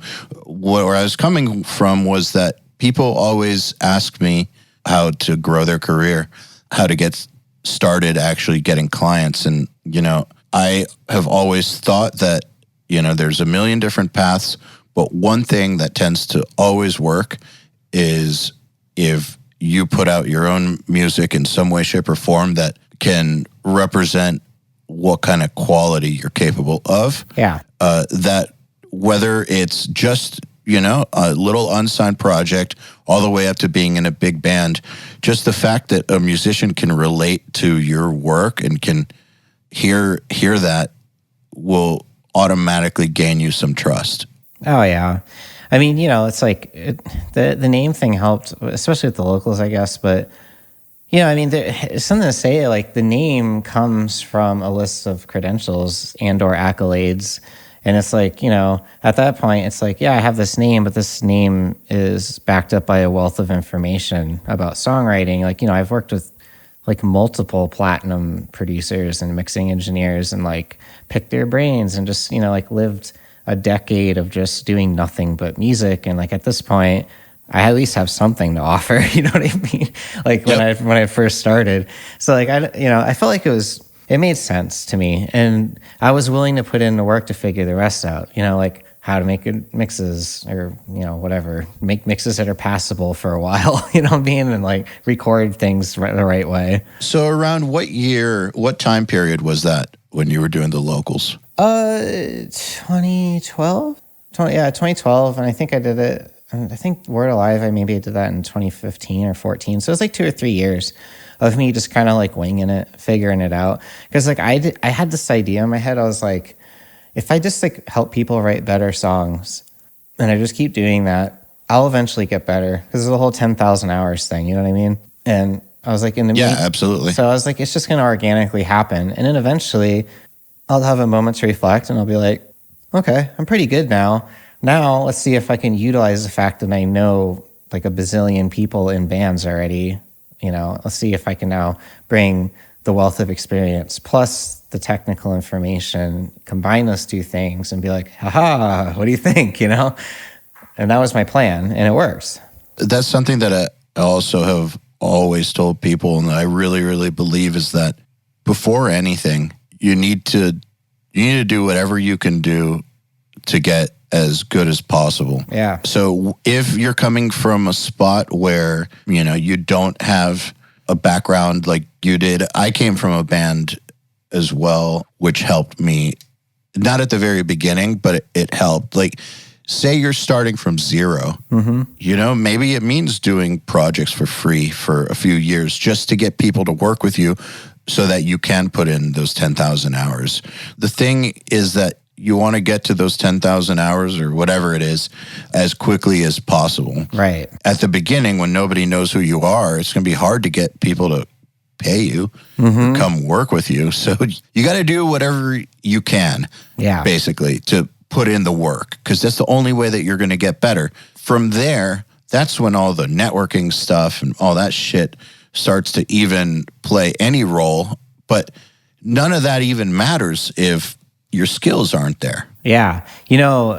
I just thought of this, but if you're starting from zero, I think it should be encouraged to do things for free, probably, because there's something that people I think often forget is like, when you're working with other artists, like you're also learning from them as well. You know what I mean? Like there's an equal maybe not equal, but there's definitely a contribution from both sides. So if you're coming from zero, dude, you're going to learn a lot from a fucking band. Like they're musicians. They're going to be like, hey, check it out. Guitars sound like shit if you do it like this. And you're like, oh, good point. You know what I mean? Like you have nothing but information to gain in that scenario. So doing it for free is actually pretty great for you. Yeah, totally. So I've said this before. I'm sorry if I'm sounding redundant, but sometimes you'll hear these super successful mixers be like, here's my advice to up-and-comers. Never do anything for free. And don't listen to them. The reason I'm saying that is because when they say that they'll never do anything for free, they're talking as someone who's been on top of the game for 20 or 25 years, who doesn't have to do anything for free. So why would that even enter their brain? And they probably have been successful for so long that the same way that we were talking about earlier about how art comes from a very specific place mentally and in history, being at that spot in your career where you're hungry for it and you'll do whatever it takes, like you can't necessarily go back to that. Once you've passed it, especially if you've been successful, it's very hard to put yourself back there because it's like becoming a different person almost. Yeah. And, and that really displays like the problem with value being defined by GDP, like is in this scenario, it's like, I think you have to look at it like, what do I stand to gain from this scenario? Like if it's a wealth of experience or if it's like the path forward after this point, then maybe getting $0 is a good idea because you're getting something else in return that's far more valuable than that currency. You know what I'm saying? Hey, everybody. If you're enjoying this podcast, then you should know that it's brought to you by URM Academy. URM Academy's mission is to create the next generation of audio professionals by giving them the inspiration and information to hone their craft and build a career doing what they love. You've probably heard me talk about Nail the Mix before, and if you're a member, you already know how amazing it is. At the beginning of the month, Nail the Mix members get the raw multi-tracks to a new song by artists like Lamb of God, Angels and Airwaves, Knock Loose, Opeth, Meshuggah, Bring Me the Horizon, Gojira, Asking Alexandria, Machine Head, and Papa Roach, among many, many others. Over 60 at this point. Then at the end of the month, the producer who mixed it comes on and does a live streaming walkthrough of exactly how they mixed the song on the album and takes your questions live on air. And these are guys like TLA, Will Putney, Jens Bogren, Dan Lancaster, Tui Madsen, Andrew Wade, and many, many more. You'll also get access to MixLab, which is our collection of dozens of bite-sized mixing tutorials that cover all the basics, as well as Portfolio Builder, which is a library of pro-quality multi-tracks cleared for use in your portfolio so your career will never again be held back by the quality of your source material. And for those of you who really want to step up their game, we have another membership tier called URM Enhanced, which includes everything I already told you about and access to our massive library of fast tracks, which are deep, super detailed courses on intermediate and advanced topics like gain staging, mastering, low end, and so forth. It's over 500 hours of content, and man, let me tell you, this stuff is just insanely detailed. Enhanced members also get access to one-on-ones, which are basically office hour sessions with us, and Mix Rescue, which is where we open up one of your mixes and fix it up and talk you through exactly what we're doing at every step. So if any of that sounds interesting to you, if you're ready to level up your mixing skills in your audio career, head over to urm.academy to find out more. Yeah, you know that meme that goes around about like, I'll pay you an experience being a joke? Yeah. It's unfortunate in a way that goes around because I feel like a few shysters who like to screw over bands have ruined it for everybody else because that whole pay you an experience thing, yes, some people have used that to get free work out of people. Yeah. And to screw them over. So obviously, I'm not suggesting that people allow themselves to be taken advantage of or anything like that. You got to know the difference. But you're absolutely right. There are some scenarios where what you get in return is super valuable, but it might not be money. It could be that you understand the path forward, or you get a wealth of knowledge that you didn't have before. And in lots of ways, that's more valuable than money. Yeah, exactly. So you worked with The Word Alive, and you kind of said that things spiraled up from there. What started happening? After that record came out, a lot of people hit me up and they're like, wow, like that was a huge change for them stylistically, and it's really great. Like I got like a lot of people like that record, I guess. So I think, it displayed like that I was capable of taking a group of people that were like kind of like trying to re-identify themselves or rebrand themselves in some way and help them achieve that goal. And I was also like in that time period where like the very like big popular like scene kid version of metalcore was like kind of like coming to its end. Like that chapter was like coming to a close basically. And I think that a lot of those bands were like, we still love playing fast, energetic, heavy music. Like we like rock, we like guitars, we like all this stuff. We don't want it to be over. Like, let's figure out how to keep, this ideology progressing, but you know what I'm saying? But like, we got to figure out how. We got to figure out like what to do to make it like something that won't just go away and be like, oh, like remember that band? And they're like, oh yeah, that was from 2009 to 2012, and that was it. So I don't know, maybe that had something to do with it. But I recorded like Memphis Mayfire's next record after that, and they were kind of like wanting to do a bit of a transition stylistically, and stuff just kind of, how it goes, like you do like one thing and then someone will hear it and be like, oh man, I love what you did with X, right? And then that leads to Y. And then someone will hear that and be like, oh, I love what you did with this.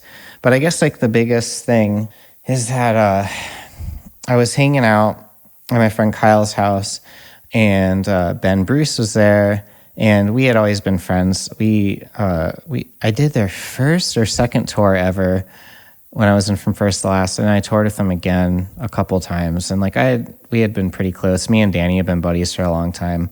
And Ben was like, and this is when Dennis was in the band, and he was like, we really want to we're looking for someone that can like help us, change what we're doing. Not so much that we're not a band anymore, but we just want to do something that's like totally different, but like still us, but just totally different. The next step. Yeah. He's like, I don't know how to explain it. He's like, I just want it to be like, I don't want someone to come in and be like, yeah, like you guys are this, and start from there. I want someone that's just like, oh yeah, I mean, whatever. Right. And I was like, well, let's just give it a shot. And we started writing some songs. And the first time I ever hung out with them, we wrote Under Denver, which is on their last record. It's like track 8 or something. Like literally the very first time we ever hung out, and it made on the record, which is crazy. And then like some of the other songs, like Alone in a Room, which is like one of the biggest songs I've ever put out, we wrote that like in the first week or two of us ever hanging out in a room. And it was pretty cool. And then like, a lot of crazy stuff happened. Just out of curiosity, that's a big band. And I guess you did have the credentials of being in a big band yourself. But how did you get the trust, for them? Was it just, we're going to hang out and see what happens sort of thing? Well, yeah, I mean, it's the same. Every scenario in my head is the same. So when you meet a new band, there's a trust building period. And what happens, and now I've learned how to refine that process in a pretty good way, but like it always starts off with everyone in the room being accepting of each other, but not integrated. Let's define that phrase a little bit more. So it's like everybody's there, everybody understands who they're working with you. It's cool. Yeah. But it's like surface level. It's surface level. And in order to get the real trust, like the real bonds that give you the ability to like lead people in a direction that's like new or different or bizarre or, uncomfortable, you need to have the real trust, the kind of trust that you can't build in any other way other than personal, unique experience. So yeah, because you know what? Let's just say level 1 is that surface level that you were talking about, like where everyone accepts that they're working with you and it's cool, but you don't have the real trust. If you try to make crazy changes or crazy directions at that point in time, even if you have conversations where the band is saying, we want to go someplace new. Yeah. We want to hear your ideas. All these types of positive words are said. You hit them with an idea that's totally out of left field and takes them out of their comfort zone, and you're going to get pushback. Yeah. Because it's an emotional reaction to the trust not being there. Even if 5 minutes before, the conversation was, we want to take this to new places. The trust has to be on an emotional level too. Yeah. To where they don't have that instantaneous, fuck this guy reaction. Yep, 100%. So like, I have like a series of things that I do now, which, I don't want to make it sound like it's like mechanical. It's definitely not. It's just like, it's back to the intuition we were talking about, and like being able to feel a room, being able to understand people on a deeper level. I think when those things come together, you just like, it really helps. I was in a band. This is where me being in a band is like the absolute, just most insanely helpful thing you could ever imagine. Because like a lot of times on the first day of being in a room with guys, I'll just talk to them for like sometimes up to like 6-7 hours before we even listen to a single fucking thing. I don't care. We'll just sit there and we'll just shoot the shit and we'll just bro down like I would with like all my buddies when I used to be on tour, because I know what it's like, and like they know that I know. And then like once we start talking about stuff and we share these similar experiences, you know, you get that instant bonding, because and that's where the trust starts to build, because you're like, oh man, this guy, he gets it, man. He knows this guy, he knows that guy. Oh man, like he's done this. Oh, he's played these shows. He's had the label screw him over. He's had the manager ditch him. He's had this happen. He's had that. You know, like that really, really, really helps a lot. And but then, you know, like when you finally do get to the point you're making music, like I always have a few things that I like to do right away. I always keep a template where I know it's gonna sound fucking sick as hell immediately. So like we'll be like, oh, let's drop the song in. You know, like if they have like drum MIDI or something, I'll just pop it on this thing that's like multi-channeled out to like 16 channels and start playing, and they're like, fuck, that sounds dope. Like every little tiny little thing starts to add up. And then like by the end of like a day or two, they're just like, man, I love working with this guy. This is great. This is fun. We're in good hands. And then the, you know, those ties, they start to happen, the trusts build, and then you get to go on these really crazy fucking journeys with people where you get to challenge them and make them become like the best versions of themselves, you know?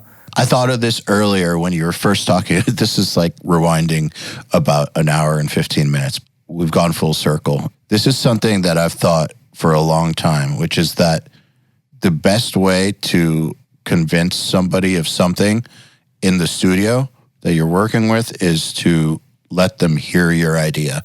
Because saying your idea will never do it justice. And all you're asking for is an argument, because you can't really understand a musical idea through words, because you could be like explaining what you want to do, but you're hearing it in your head a certain way. Nobody else is in your head with you. So no matter how good of an explanation you give, there's no possible way that they can understand what you mean. Yeah. Because they're going to be interpreting it their own way, and you have no way of knowing what they're inventing in their head based off of what you're saying. So verbally explaining an idea is introducing a miscommunication into the environment, whether you mean to or not.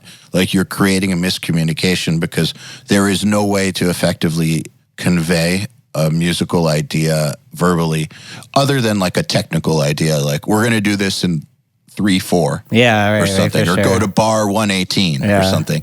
Besides things like that are just like technical instructions, you can't actually convey a musical idea. So they have to hear it. And like you said earlier, you said in the amount of time that someone could sit there and argue about an idea, you like to be able to just create it fast. So that, and then whatever happens, happens. Either they like it or they don't, but at least they're reacting to the actual idea. Yeah, absolutely. So it's like, you know, it's just stuff first, like they bring in the demo and you're like, yeah, we just feel like the chorus doesn't hit. It's not like big yet, you know what I mean? So like, I'll just do stupid things. Like I have like this Atmosphere preset. I just call it chorus keys. It's just like, I take this Atmosphere keyboard and I throw Devil Lock on it and I just destroy it. And then I cut out the lows and the highs that are like really shitty. And I just like play the same root note as the guitar. And then if there's like a separate progression, like an octave melody or something like that, I'll put that on it too. Put it under there, take a sub bass, copy the bass line, put it under there. And then I have like this master chain that I always just keep on for demos, because every little factor comes into wowing people, right? Like I remember like a couple months ago when we were finishing the Asking record, the new one, Ben was like, man, why doesn't this doesn't sound as good as the other songs? And I was like, oh yeah, it's because I'm bouncing it without like the master chain on. And I turned it back on. He's like, yeah, that's what I like. And I mean, you know, it's just like an SSL compressor and a Pultec and a limiter and some shit like that. You know what I mean? But like, when it's off, they notice. You know what I mean? Like to us, it's just like, oh yeah, some arbitrary detail, you know, whatever. But the artist is going to fucking notice. Like all of a sudden. Of course they are. Yeah. All these things matter, you know?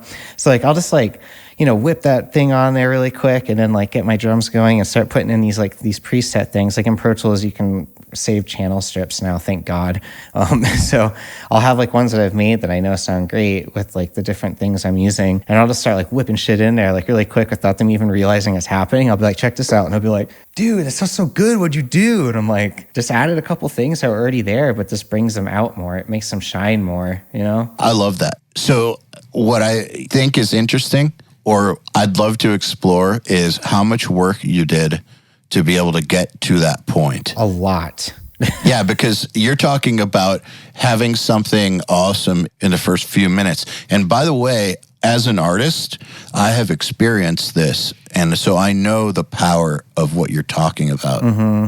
When my band, we went to record our second album with Jason Sukoff and Mark Lewis at Audio Hammer in 2008. Yeah. And that was my first time getting recorded by someone real. Before that, I had been mixed by someone real, but never had done something from the ground up with a set of badasses. And the moment that we started getting drums coming through the speakers, because we weren't programming for pre-pro, like we set up the drums, mic them up fully, and then we're going to do a week of pre-pro with drum sounds. The moment that they started getting the snare and the toms coming through, and they were like, oh, we'll just put a little EQ on there just so that it sounds kind of cool. But like they EQ'd it for like 30 seconds. Yeah. And it sounded awesome. Yeah. I was like, just a wave of confidence came over me. And I was like, all right, now I know why we're here. Yeah. And I just felt great about being there. It gave me a level of confidence and trust in the experience that no amount of conversation could ever do. Like in that moment of hearing that tom suddenly sound the way I always had wished toms would sound on one of my own records, it was like, all right, like here we are. This is cool. Let's do it. Yeah, I gets you excited. So I have experienced it. And so I know that what you're saying is the truth. And I encourage anybody who wants to gain the trust of people they work with to be able to get to that point to where you're delivering something awesome as quickly as possible. Yes. Like fast. Speed cannot be emphasized more. Like if I'm like, hey man, I have this weird idea, all they're going to say is, yeah, I guess I'll have to hear it. So fuck it. Don't even bother with that part. Just do it. And then be like, hey, what do you think about this? Because all they're going to say is either fuck yeah, or I don't know, it's not really our vibe. And you're like, okay, cool. And you just move on with your life. Who gives a shit? You know what I mean? Not every single time is it going to work out, but when it does work out, not only does it make the song better because everyone's more excited, it also gains the trust more, like we were talking about. And, like there's another thing that happens too, where it's like as you start to take left turns or stylistic changes or whatever it may have you, it like sets you on this path. Like every one thing leads to the next thing, leads to the next thing, leads to the next thing. And the next thing you know, and I guess it's kind of the theme we've been talking about the whole time, where it's like, since every decision leads to the next one, if you hadn't have made that, then who knows where you would have ended up at, right? Absolutely. So, sorry, I sidetracked us by talking about my experience. I want to hear about what went into getting to this point. We've kind of like touched on it at different stages, but I want to hear a little more about this template and also like what went into that, because this thing that happens in those 30 seconds that are kind of like game changer for the session took years. It's like years leading up to a game changing 5 to 30 seconds. Yeah, I know. That's the funniest part about it, right? Because you think about a template and you're just like, yeah, this is my thing. But it's like, I mean, dude, that's been cultivated over so fucking long. I mean, you're talking like tens of thousands of hours of trial and error. You know what I mean? It's game stage. You know what I mean? That in itself is like, okay, that saves you so much time. Like there's so many things about it. So it's like, to go into that, I mean, I think first was like figuring out, okay, like the biggest thing is what do you want stuff to sound like? Everyone's idea of what sounds good is subjective. So you automatically have to understand that. And that sucks. That's like a fucking rabbit hole that you can never get out of if you really like think about it too hard. But the reality is for me, I've always just thought if something sounds impactful, that's good. At least when you're starting. There's nuances that come into play when you're doing the real mix later. But to start off with, to really grab people's attention, you want it to be impactful. So I've always thought like, okay, like what impacts in something the most? It's like heavy drums, like drums that push air. I've taken as long as I possibly can to find ways to make kick drums that will push air without just taking your entire mix over, right? Mm-hmm. So I spent a long time on that and like snare and balance and everything and just like different samples and why they sound good or why they don't. And then like balancing rooms with reverbs and etc. You know, it's all the same shit you guys talk about all the time, but just like trial and error over a long time. And like, I think the template thing kind of started from like me mixing. And then like when I finally got to the point where I was like, okay, I really like the way this mix sounds, I would take that and then I would like kind of like interpret it into a writing template and then use it. The thing is like when I'm making records, I do a shitload of writing with the band. So it's always been a necessity for me to have a writing template available so we don't waste any time. Because a lot of times it's like, hey, we have this idea, or I'll be like, hey, I have this idea. What do you think? And then we'll talk about it for a few minutes and it's like, bam, let's execute it now, you know? And like if there's like waiting, all right, let's plug in the guitar amp. Or let me just set up some tracks and route them. And that kills the vibe. Yeah, they fucking have to hold that idea in their head. Yeah. Just like hold it. Don't let it go. Yeah. Hold on. Yeah. It's so important to me that sometimes if I have an idea I want to pitch to the band, I'll show up to the studio an hour or two early and make something that's like been in my head. Just when they walk in, I'm like, yo, check this out, spacebar. And they're like, what the fuck? Like, it's a big deal, you know? Yeah, but like, you know, it's just the template. It's just come from that. Just like, oh, I like the way that mix sounds. Let's just start from there. Keep pushing on it. Keep pushing on it. Keep pushing on it. Like, I'm obsessed with the idea of just being able to get drums that just when you listen to a mix at any volume are just like exploding out. It's weird. Like, I want drums that are like rap drums in a sense of like you can listen to it at such a loud volume that it feels like you're hurting from it, but the drums are still the thing that's coming through the most because there's like other mixing styles where when you get past a certain threshold, like a decibel point, I feel like the whole thing falls apart. There's so much upper mid-range frequency content that happens and like I don't know how to explain it, but like there's this point where it just doesn't sound like music anymore because it's so much static. Yes. And it loses clarity. So I've always had this thought in my head that like I want to make a mix that is like the most sound at the highest level possible volume-wise because I like to listen to music loud as fuck. I think heavy rock music is meant to be listened to loud as fuck. I know that like metal is kind of a different world, but I'm not really as much a metal guy as I am a rock guy. As improper as it is for me to admit this, just because, you know, I don't want to encourage bad habits, I agree with you wholeheartedly. That is a style of music that is, it's all about volume and power. I get that there's subtleties in there, but at the core of what it is, like, and it's like a primal thing. It is, yes. Yeah. And, you know, if I like a song, I find myself turning it up louder as I'm listening to it. Same here. You'll be like, damn, I like this. Turn up a little louder. Like, I'm feeling this. Turn up a little loud. Next thing you know, you're like, geez, this is loud. You know, but it feels good. Like, there's a literal feeling. And the other thing is bass. I love bass. It's not like bass guitar bass. I mean, I'm fine with bass guitar bass. Don't get me wrong. But like bass, like low end bass. Low end. Yeah. Like that. There's something that like, your body has a positive physical reaction to low-end bass at high volume. It's like an actual science like article that I've read. It's weird, but it does. I mean, bass and drums done well, super powerful and super loud. This is something that we take for granted because it's a regular part of our society.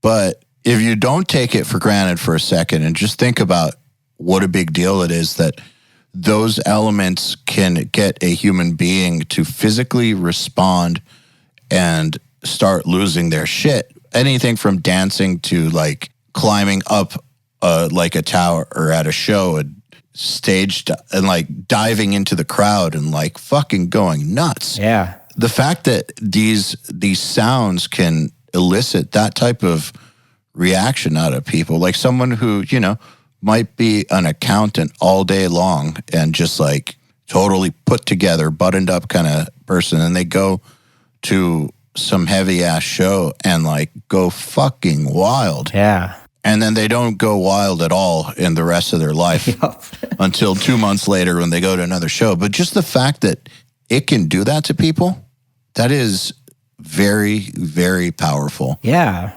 I do think it's, like I said, it's a primal thing, but I agree with you that there's something in the human body and mind that just reacts to it. Yes. So getting back to the template, since those have been two of like one of my most forward focused goals of how do things can just sound immediately without any effort, that probably makes sense, right? Because like, how do you shock people and get them excited more than two things that clearly Make 'em move. Right, exactly. Yeah. So you try to get to that point fast, smart.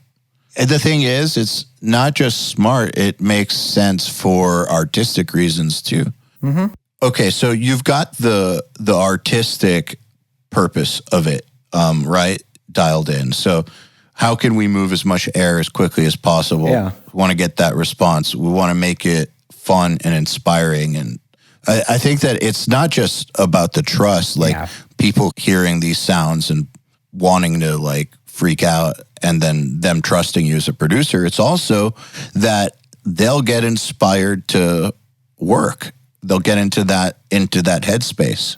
Yeah. I think that there's that as well, right? And now I've newly entered the point in my career where I actually have like a sound that people are like wanting when they work with me too. So I think that is now becoming a little extra player in the game, where it's like, because I do certain things that are pretty like me, I guess now, like, you know, stuff that people can identify as being something that I like to do or whatever it may have you. When I do it, I think that's probably satisfying as well. It's like, oh, that's exactly what we were hoping for. I'm so glad we came, you know? So they're coming to you because they like a thing you do. And then in the first 5 minutes of working, there's that thing. Yep. That's great. And then technically speaking, what kind of stuff is in the template? What elements do you make sure are definitely in there? Oh, okay. So there's a master fader with that strip I talked about earlier. There's a Get Good Drums MIDI channel that is routed to like a ton of channels. I have like 5 kicks and like 5 snares or something like that.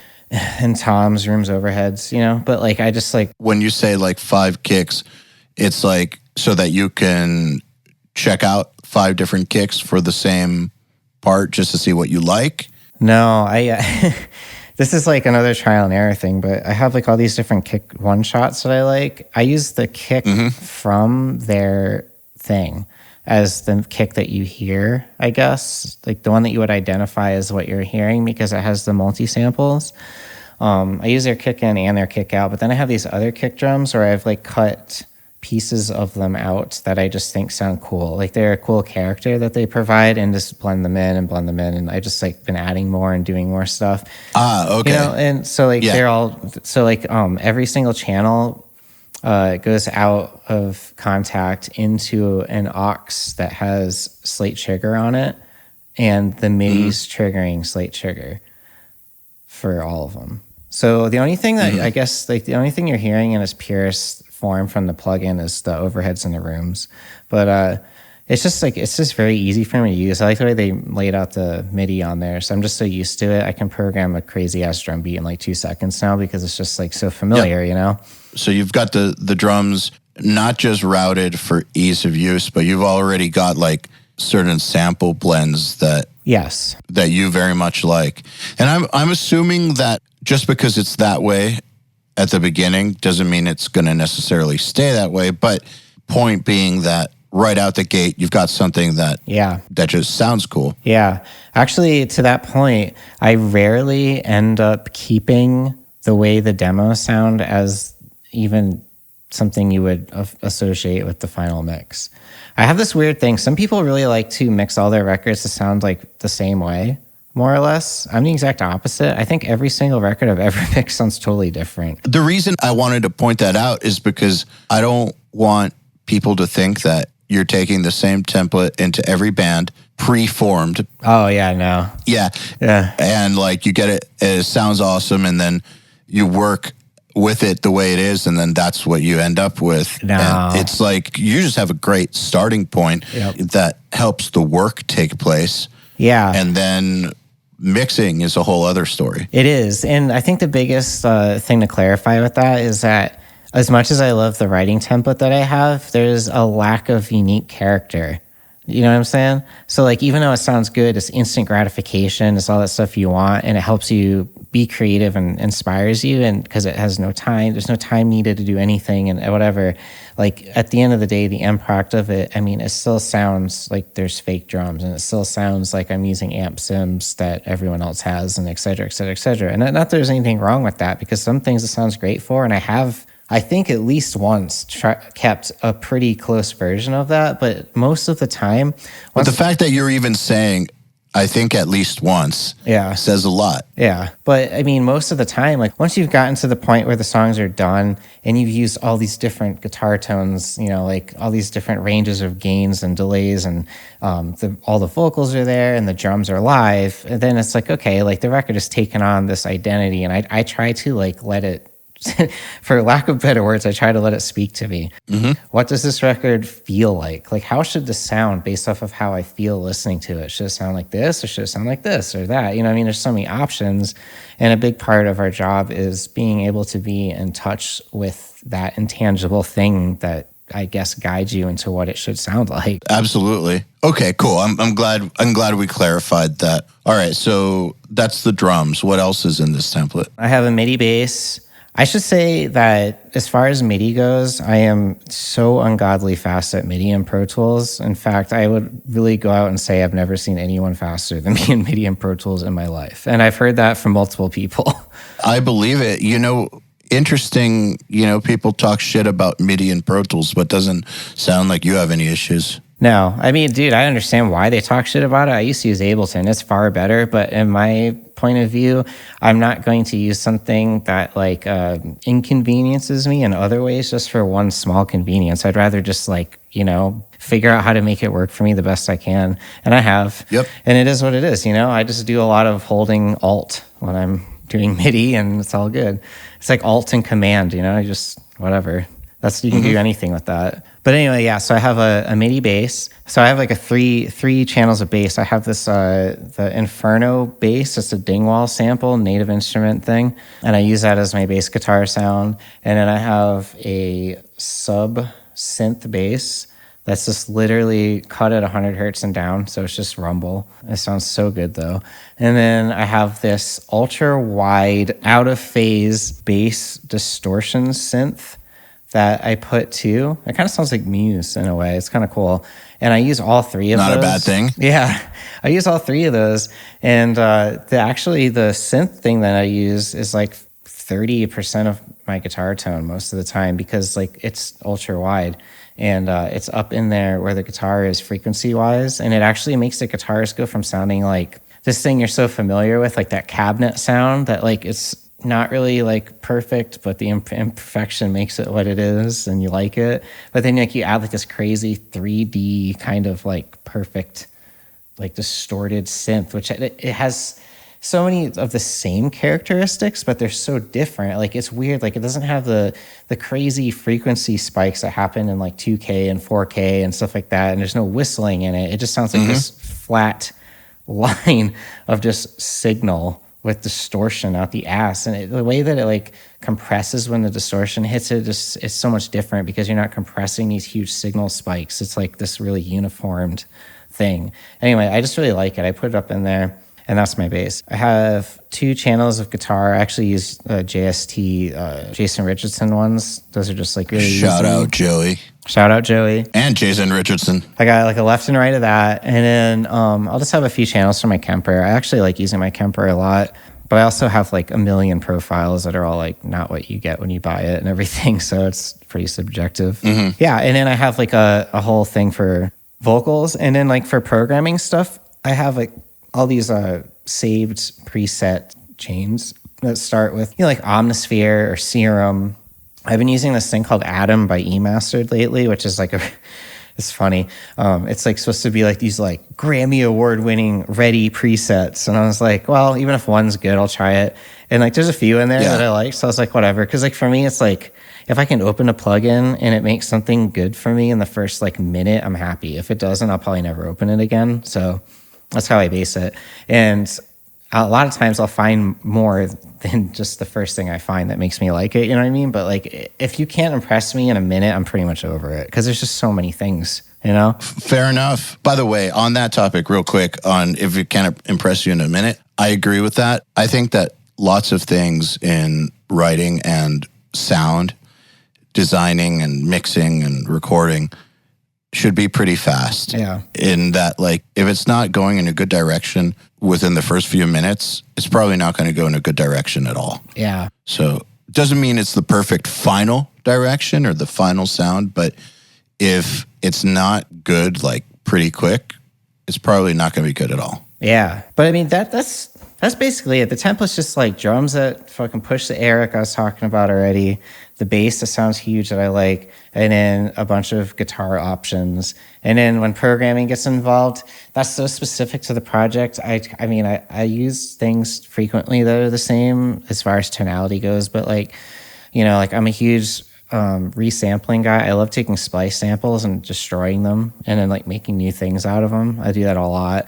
And as far as synths go, like half the time, like what the final tone is like some fucked up version of what the preset in the synth was. I usually go to a synth looking for like a certain type of character, like a round wave or like a sawtooth wave, something sharp, something gritty, or something like round, something like voluptuous or warm. You know what I mean? Like, and once I get like that starting sound, I'm like, okay, I can make this in anything I want at this point, which goes back to the Ableton EDM world that I was doing for so long.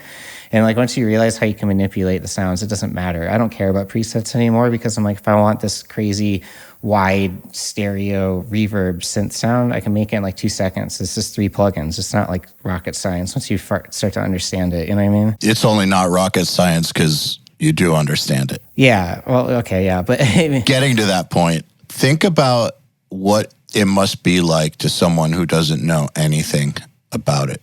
Oh, I do know. My grandparents came to my studio like 6 months ago. And I was like, yeah, check it out. I can play a string symphony now on my computer. And they're like, what the fuck is going on? Yeah, it is pretty incredible if you think about it. It's just, we're used to it. So that was actually kind of my next question was, how do you account for things that aren't a normal part of your work experience, like say a band that has a clarinet in it or something? I don't know. Yeah. Fuck. You know, all those heavy ass bands with clarinets in them. But do you just do that on a case by case basis? You have your template that basically encompasses 85% of what you'll ever encounter. Yep. And then you just go case by case on the clarinet solo. And honestly, dude, like all you ever have to do if you're not sure what to do, just add distortion on it. It's fine. That's so true. It is. Honestly, I don't think it's funny, like, because programming, you know, it's gotten bigger in music, rock music over the years. And when it started, it was so, like, not cohesive, I guess. The spectrum of a synth is so vast compared to other instruments that we record that when you put them in the same, you know, sonic realm, they don't live together properly, at least in my opinion. I think they sound weird. I think the high end of a synth is so high fidelity and it's so far extending past what you hear in a guitar or in drums. It just, I don't know. It just doesn't sound right. It's like a mismatch. Yeah. Totally. It would be like if you like had like a 4K main character in a movie, but the rest of the movie was from the 80s on VHS. Man, I had that experience once when recording one of my band's albums. We decided that we wanted to put upright bass on this one song because we thought it would be cool in our heads. And we recorded it and it just sounded so stupid, but in the same sort of way, in that it didn't fit the sound at all. Like it was not cohesive whatsoever. It sounded like you were playing 2 different records at the same time. Yeah. It's weird, right? And you're like, ugh. I guess the thought could have been cool. I don't know. But yeah, back to the distortion, that's where that comes into play. I don't think I have any programming whatsoever, strings included, to be honest with you, that I don't distort in some way because I want to get that harmonic distortion in there and just have it live with the other instruments better. And I usually like shelf off the high end on stuff a lot like that. Yeah, makes sense. I've got some questions here from some of our listeners. Oh, okay. If you don't mind, I'd like to ask you some of them. Okay. Unless you have anything else to say on the template, but I think we've covered it pretty well. Yeah, there's nothing else to say, man. I mean, honestly, it's just get some tracks that sound fucking dope and just go, what's your song? Let's drop some shit in it, and bam, there you go. Everyone's happy. Yeah, get to work. All right. I'm not going to pronounce this right, and so forgive me. It's Starhovsky Lazio, I think. Okay. I love what he did on that new Hollywood Undead album. I have dozens of questions about how they achieved all those lovely tones and sounds that layer those tones, but I don't think you guys would spare another hour on my questions. So could you ask Matt, what is his thought process about finding out what sounds go well with the given part of a given song, and how does he decide that something is needed and what it is he's looking for when he finds out? Kind of a rabbit hole there. Man, honestly, I'm going to do my best to answer that, but I feel like if I could answer that, then I would probably be like way richer than I am, because people would be like, holy shit, he just solved everyone's problems in art. Yeah, totally. Yeah, I don't know. I guess the thing I would say is like, and we talked about this a lot, is it's just like really trusting your gut. And also, can't downplay the importance of the vision. The vision is so important on a record, and that's why I like to spend a whole day talking to the band. If you have a bunch of people in a room that understand what their common goal is, then there's not enough that can ever be said about how much that helps you get to that said goal. And I think that like by spending a lot of time together with the band and talking and getting together and understanding what it is that we're going for, then everyone's gonna be contributing positive ideas to how to get there.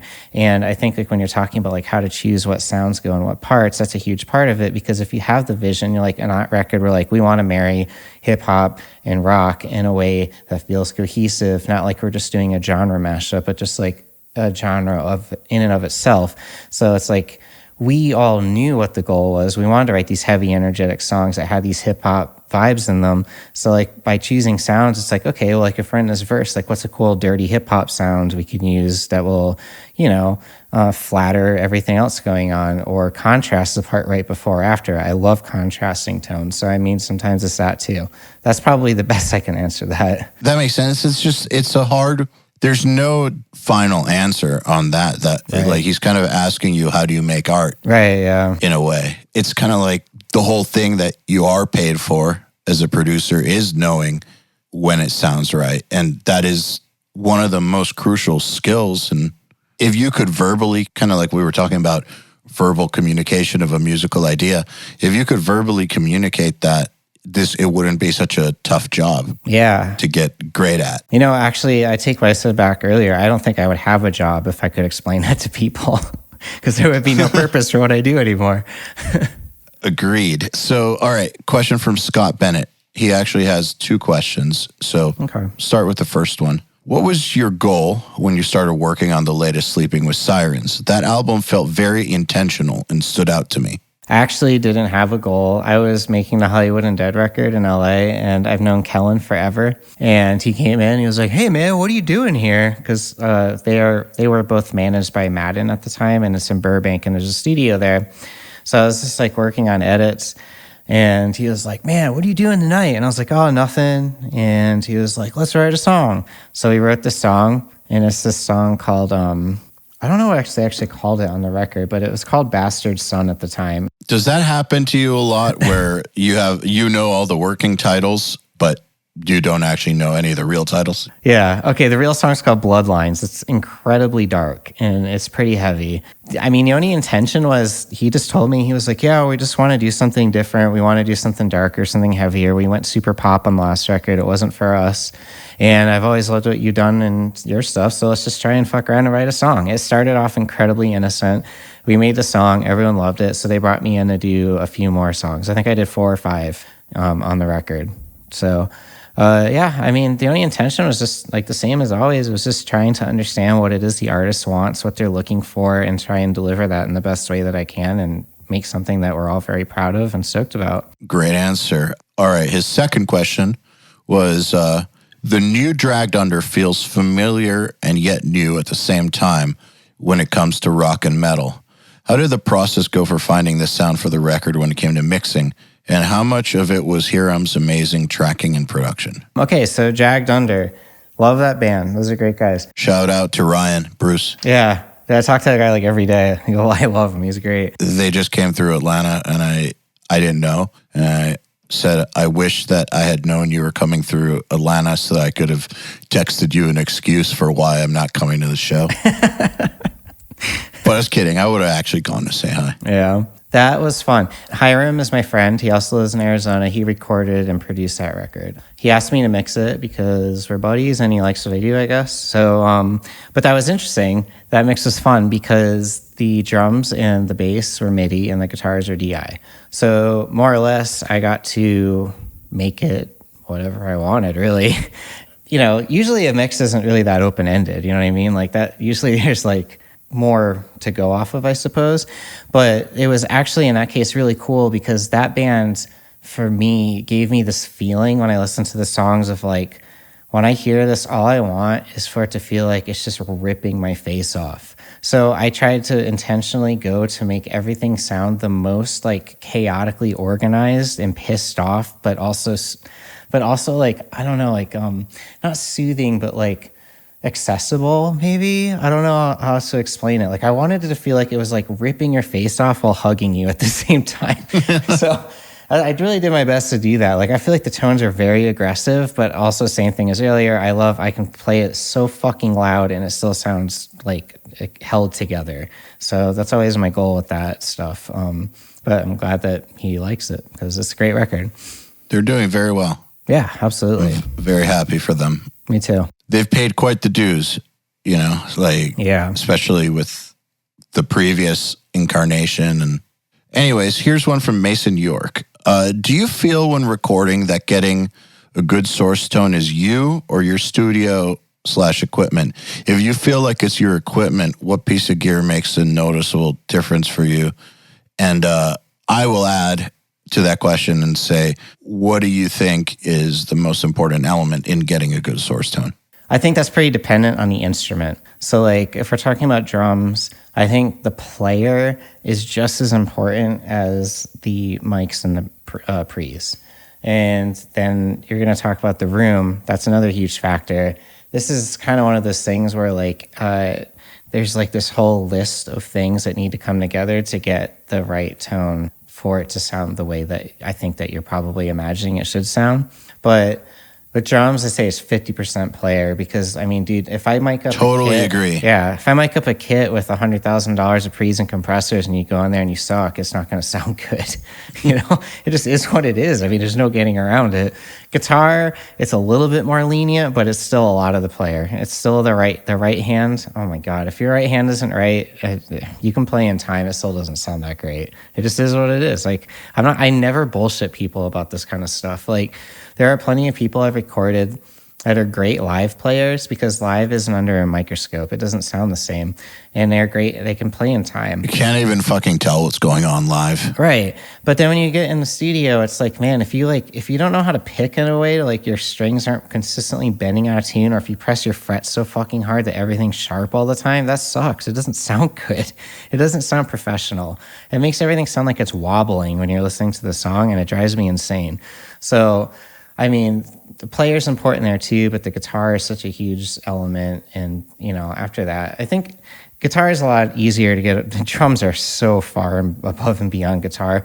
Guitar is like, if your DI doesn't suck and you're not clipping and the guy who's playing is good, you're pretty much fine. You don't have anything to worry about. Same thing with bass, except for the strings, because bass strings, if they're not new, they sound like total ass. And then, unless you're going for a certain genre, I guess. And in vocals is where I think the gear is very important. And that's why I've spent so much money on my vocal chain. How good you are of a singer is going to matter a lot. But I mean, I would assume that if you're going to be recording with me, that you're at least a pretty good singer. So I'd like to just subtract that out of the equation. But yeah, I mean, like I have a Sony C800G, I have a U1073, and I have an 1176. And I record into like an Apogee Symphony MK2 and stuff. And I monitor with like Genelec 4035s or whatever, like the really good ones. And like my number one thing with vocals is I want to make sure that like what I'm using to capture is perfect, because unfortunately if it isn't, and like you get some great take, but it's fucked up, that sucks. That is like the worst thing in the world because you cannot recreate some shit sometimes, and that is the worst thing ever. So I've always prioritized all of my money spending on vocal stuff. That is very, very smart. I feel like there's something that a great vocal chain adds that can't really be recreated. Like a great tracking chain that can't really be recreated. And it adds to the confidence of the singer too when they hear themselves. Which is everything. Yeah, absolutely. All right. This one is from Chris Acosta, and I'm going to paraphrase it a little bit. So, cool. You, for lack of a better term, helped the Word Alive reboot in a way. Kind of took a 180-degree turn there, and it did well for them. But it was, quite a change, and you kind of alluded to them kind of feeling a little stuck, or like they weren't, like they needed to figure out how to take that next step to not get like washed out or whatever. Like it was a very like important moment in their career, like make or break, like live or die kind of moment. And how do you approach that? Does like it just come with the band being willing to give a little more trust to stay in the game, or like what are the elements that go into pulling that off? Because it could also be a total disaster, That's it's a risky move, but great when it's pulled off. Yeah. I think like, in that scenario, you have a group of guys, they're creative, and they've been doing this a long time. Their hearts are in the right place, and they love music. It's all they know. And, you face this reality where it's like, okay, so like, what we're doing right now, it isn't working in the sense that like there's no foreseeable future for us. Sometimes you see your path and it's clear as day, and you can see yourself walking down it, and it's like, oh, I can see the next few years. And sometimes all you see is like, like fog, mist, whatever. You don't know what to expect. You don't know what's coming. And I think that's kind of like that's where those guys were at the time. And when you're in that position, I think you're really just like searching for like answers. Like, what is my purpose? Like, obviously I'm a musician, but like, what is this band's purpose? What is our role to play? And I think we kind of are like facing like an existential question like that in the studio. Like everything kind of is serving this purpose of answering said question. And we were all just like really aiming to achieve finding the answer to that the whole time. And we wrote many songs. And I think at the end of the day, the fact that they're all so different from each other, personality-wise, finding the songs that they all agreed on were great was like the kind of filter that I suppose that we needed and used to decide like what worked. Makes sense. And it sounds like they were at a point where it was like, this could end. Right. We don't want it to end. Let's fucking make it not end. Right. And bear in mind, this was the first real record I ever made. So if you want to talk about getting thrown into like the most high pressure scenario you can imagine on day one. There was an element of make or break for all of you. Yeah, definitely. For you, it wasn't like this could all end, but it was also this could either start something awesome or kind of hinder me if I fuck it up. Yeah, I mean, if my first footing in the producer world was, oh, I'm the guy that ruined a band's career. That's a good one. Right? Like, hey, man, you're off to a great start. It was like, yeah, fucking hell, man. Oh, my God. Yeah, what a bummer, too.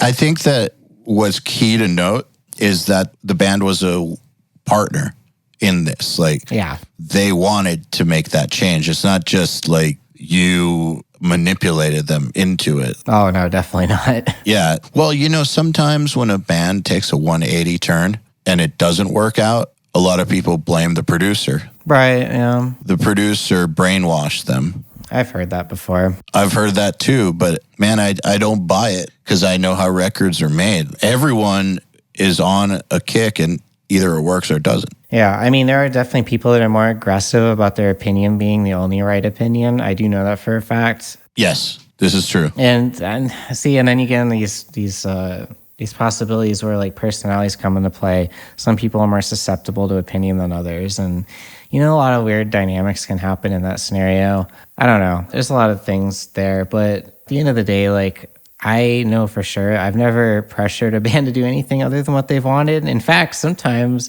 I've been like, are you sure this isn't too much? Like, I feel like I'm sometimes more often that guy, because even though I love it, I like still like to check myself. I'm super about trying to be as objective as possible. So like, I'll be like, even though like I'll love this part we're making, like, fuck yeah, I'll like sit there and I'm like, hold on, guys, hold on. Is this okay? Are you sure? Are you sure this is good? Like, I always like to make sure that I'm like reminding them that I'm thinking about that aspect too, because it's really easy to get carried away when you're in a room with a bunch of people and everyone's excited about something, losing sight of the fact that, like, you know, maybe some people will be pissed about it or hate it or whatever. And like, I don't actually have a problem with that, but you have to be willing to deal with the circumstances of making those changes too. You know what I'm saying?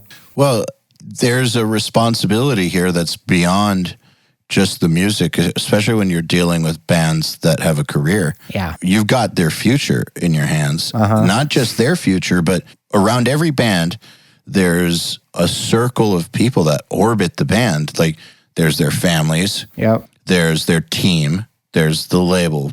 There's all these people who are counting on that band to keep going. Oh, yeah. Because fucking up a band's future like that, it affects way more people than just like some narcissistic singer or something. Yeah. There's a whole ecosystem around a band. To be fair, it would take someone who is like a manipulator on like the master scale to be able to fully do that. And they do exist, don't get me wrong, but I can think of a couple, but yeah. And like at that point, I even question like what the motive is. It's like, do you just like get off on the idea of this, or like what is going on with that? I don't know. It's weird, but I just try to like remain being a fan of music as much as I can in that process. You know, if we start doing something weird, like it's hard because like I love weird shit and I have no genre boundaries personally. I don't care. I respect all music equally. I always have. And I don't see any one thing as being better than any other thing, because everything that you like is subjective to who you are. There's no way to ever quantify that. It's fucking pointless. You're wasting your time trying to even debate that. So it's just like, as someone who always likes everything, you know, it's really easy to be like, let's just do this part. And you're like, fuck yeah. But then, you know, like sometimes you're like, well, I don't know. Like, should we really do that? Like, is this artistically inspired? Like, is this going to lead to something that's like truly creative and inspiring? Or is this just some bullshit out of our ass because we're bored? You know what I mean? Like, you really have to like try and distinguish the difference there. Well, on that note, kind of going way full circle, one of the things that we talked about at the very beginning was that feeling of certainty when you know that it's the right move. Like, does that come into play? When those thoughts of like, is this bullshit? Did we just do it because we're bored? Yeah. How do you find that feeling of certainty when that voice creeps up? Because I think every creative person has that voice to some degree. Oh, of course, yeah. You know, honestly, it's just like, it's that intangible thing. You just have to trust your instincts. Like, most of the time, what I'll do, if it's something I'm curious about, if it's gone over the line too far or something like that, what I'll do is I'll walk away from it for like a few minutes. I'll go do something else and I'll completely shift my mind into a completely different thing. Like maybe I'll go outside and like have a conversation about something completely non-related, right? All I'm looking for here is for like a complete mental reset. Okay. Like a palate cleanser. Yeah, like a ginger. Exactly. Yeah. So then walk back in, hit play from the beginning and just let it ride. And don't look at the screen. Don't ever do that. So just walk around the room and listen. And like when the part that comes into question comes on, if it doesn't feel right, then fuck it. It probably isn't right. But if you're like, dude, oh my God, yeah, that is really fucking cool, then you know you did it and it's fine. You know, I think that's good. So it's kind of like giving yourself the opportunity to get perspective. Yeah, because if you're sitting there analyzing it, what you're doing is you're actually, without realizing, I believe that you are making a case for it to exist to yourself like you're in court in your own head. So if you go outside... That's so funny. It's so right. Yeah, right? You are. You don't even realize you're doing it half the time. I catch myself doing that shit. I'm like, nope, not falling for this again. No. So like if you just like completely just shift gears for a minute, walk back in, like you won't have all those weird, stupid, like intricate like nuances in your head anymore sitting there, and you'll just hear it freshly again. And that's important.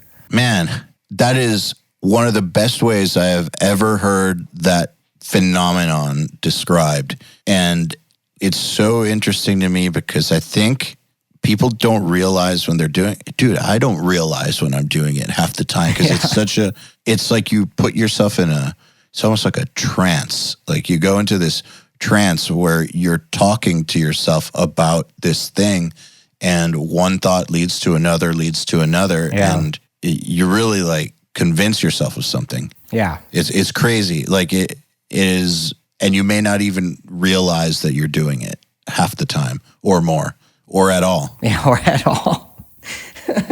That's a very self-aware thing to point out. Like, when did that start dawning? It sounds to me like you're a very introspective person. You like to understand how people think, which I think is really cool. How did you develop that awareness? I honestly, as sad as it is to say, I think it's because I spent my entire life being criticized publicly.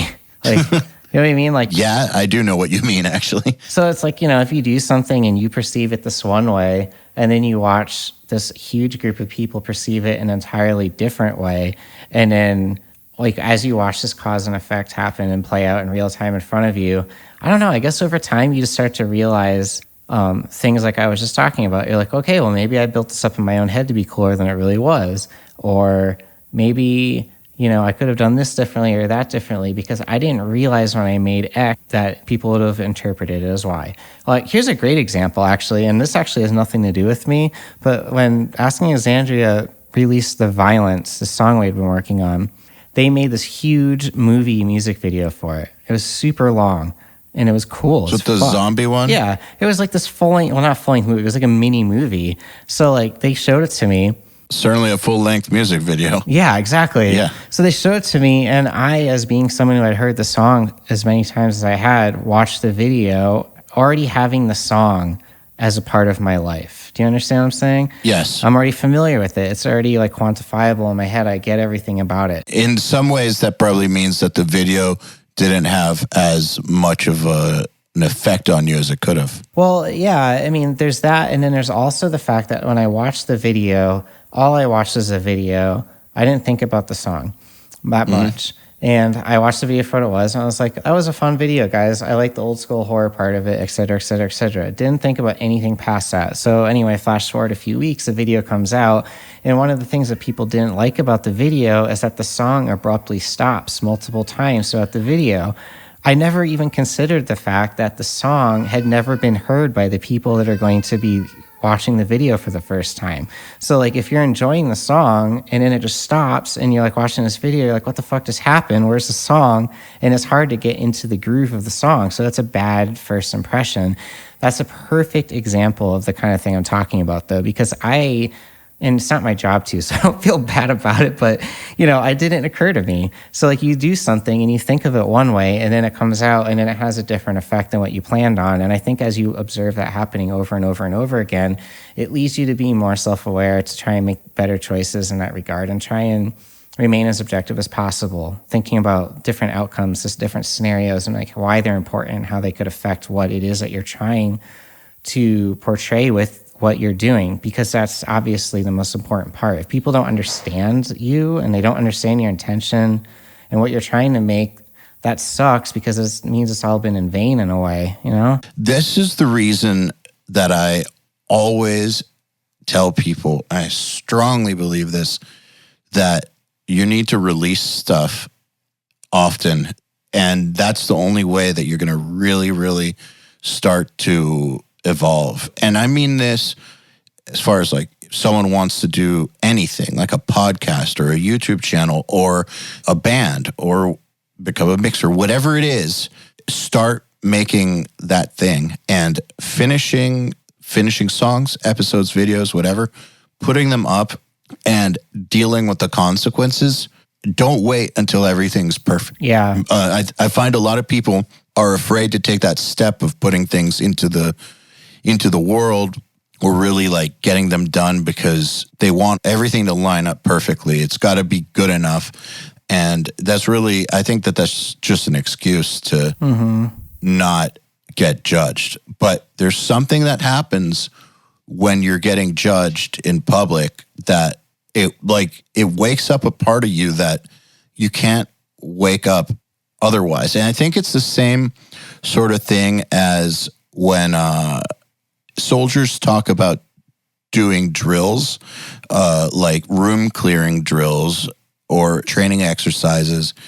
And they say that they can only get to a certain level because the one thing that you can't recreate is the actual feeling of fear. Like you can't be fearing for your life unless you're actually fearing for your life. Right. So, and that wakes up a part of your brain. It also fucks up your motor skills, but it wakes up a part of your brain that you can't really wake up otherwise. And I feel like this, obviously, we're not talking life or death here, but it's a similar sort of thing. Same way as a band is never going to be as tight as they possibly could be unless they play a bunch of shows. There's only so far you can get in the rehearsal room. Yeah. You could play a set every night in your rehearsal room for 90 days straight, and you still won't be as tight as a band that did a 30-day tour. No. It's just not going to happen because there's something that kicks in your mind when you are doing something in public. And I think that is the only way that you're going to truly evolve. And so I totally know what you're saying, that getting judged in public is where that self-awareness came from. Yeah, totally. Yeah. I mean, I can't think of any other reason why I would care. No, it wakes up your brain in a way that nothing else does. Mm-hmm. I encourage anybody listening to let go of that fear and just put your shit out there. Yeah. I really honestly think that you need to feel comfortable enough to fail if you're ever going to make it doing anything. I really don't even know if there are people that have really made it that haven't failed. Honestly, I can't even think of anybody. I'm sure they exist, but I don't know anybody. Yeah. Yeah, absolutely. It's not that failing is fun. No, it sucks. It sucks. And I know that like there's a lot of like motivational speakers and there's who will talk about failure and encourage people to fail and make it like, get them to reframe it as learning and all that. And that's all true. That's all true. Absolutely. 100%. I agree. You should fail. But the one thing that they don't ever really talk about too much is that it fucking sucks. I know, right? Yeah, it's a learning experience and all that. True. You need to fail a few times to really like get your shit together and in so many different ways, but it is not a good experience in the way it feels. It fucking sucks. Yeah. I mean, it's like mentally damaging. It feels like shit, you know what I mean? But then like, I don't know, like some people rise to new levels through adversity. And a lot of times those are the people I was just talking about, the ones that win at the end of the day. I feel like adversity is going to do one of two things to you. You're either going to crumble under the weight of it, or you're going to say, fuck this, get up and do a better job next time. And there's really no other way to do it. No, absolutely no other way. Well, Matt, I think this is a good place to end the episode. Perfect. I think it's been awesome talking to you. Yeah. I can't believe that it's taken this long to line up the episode, but I'm really, really glad that we finally did it. Me too. It was awesome. You've been listening to the Unstoppable Recording Machine podcast. To ask us questions, make suggestions, and interact, visit urm.academy and press the podcast link today.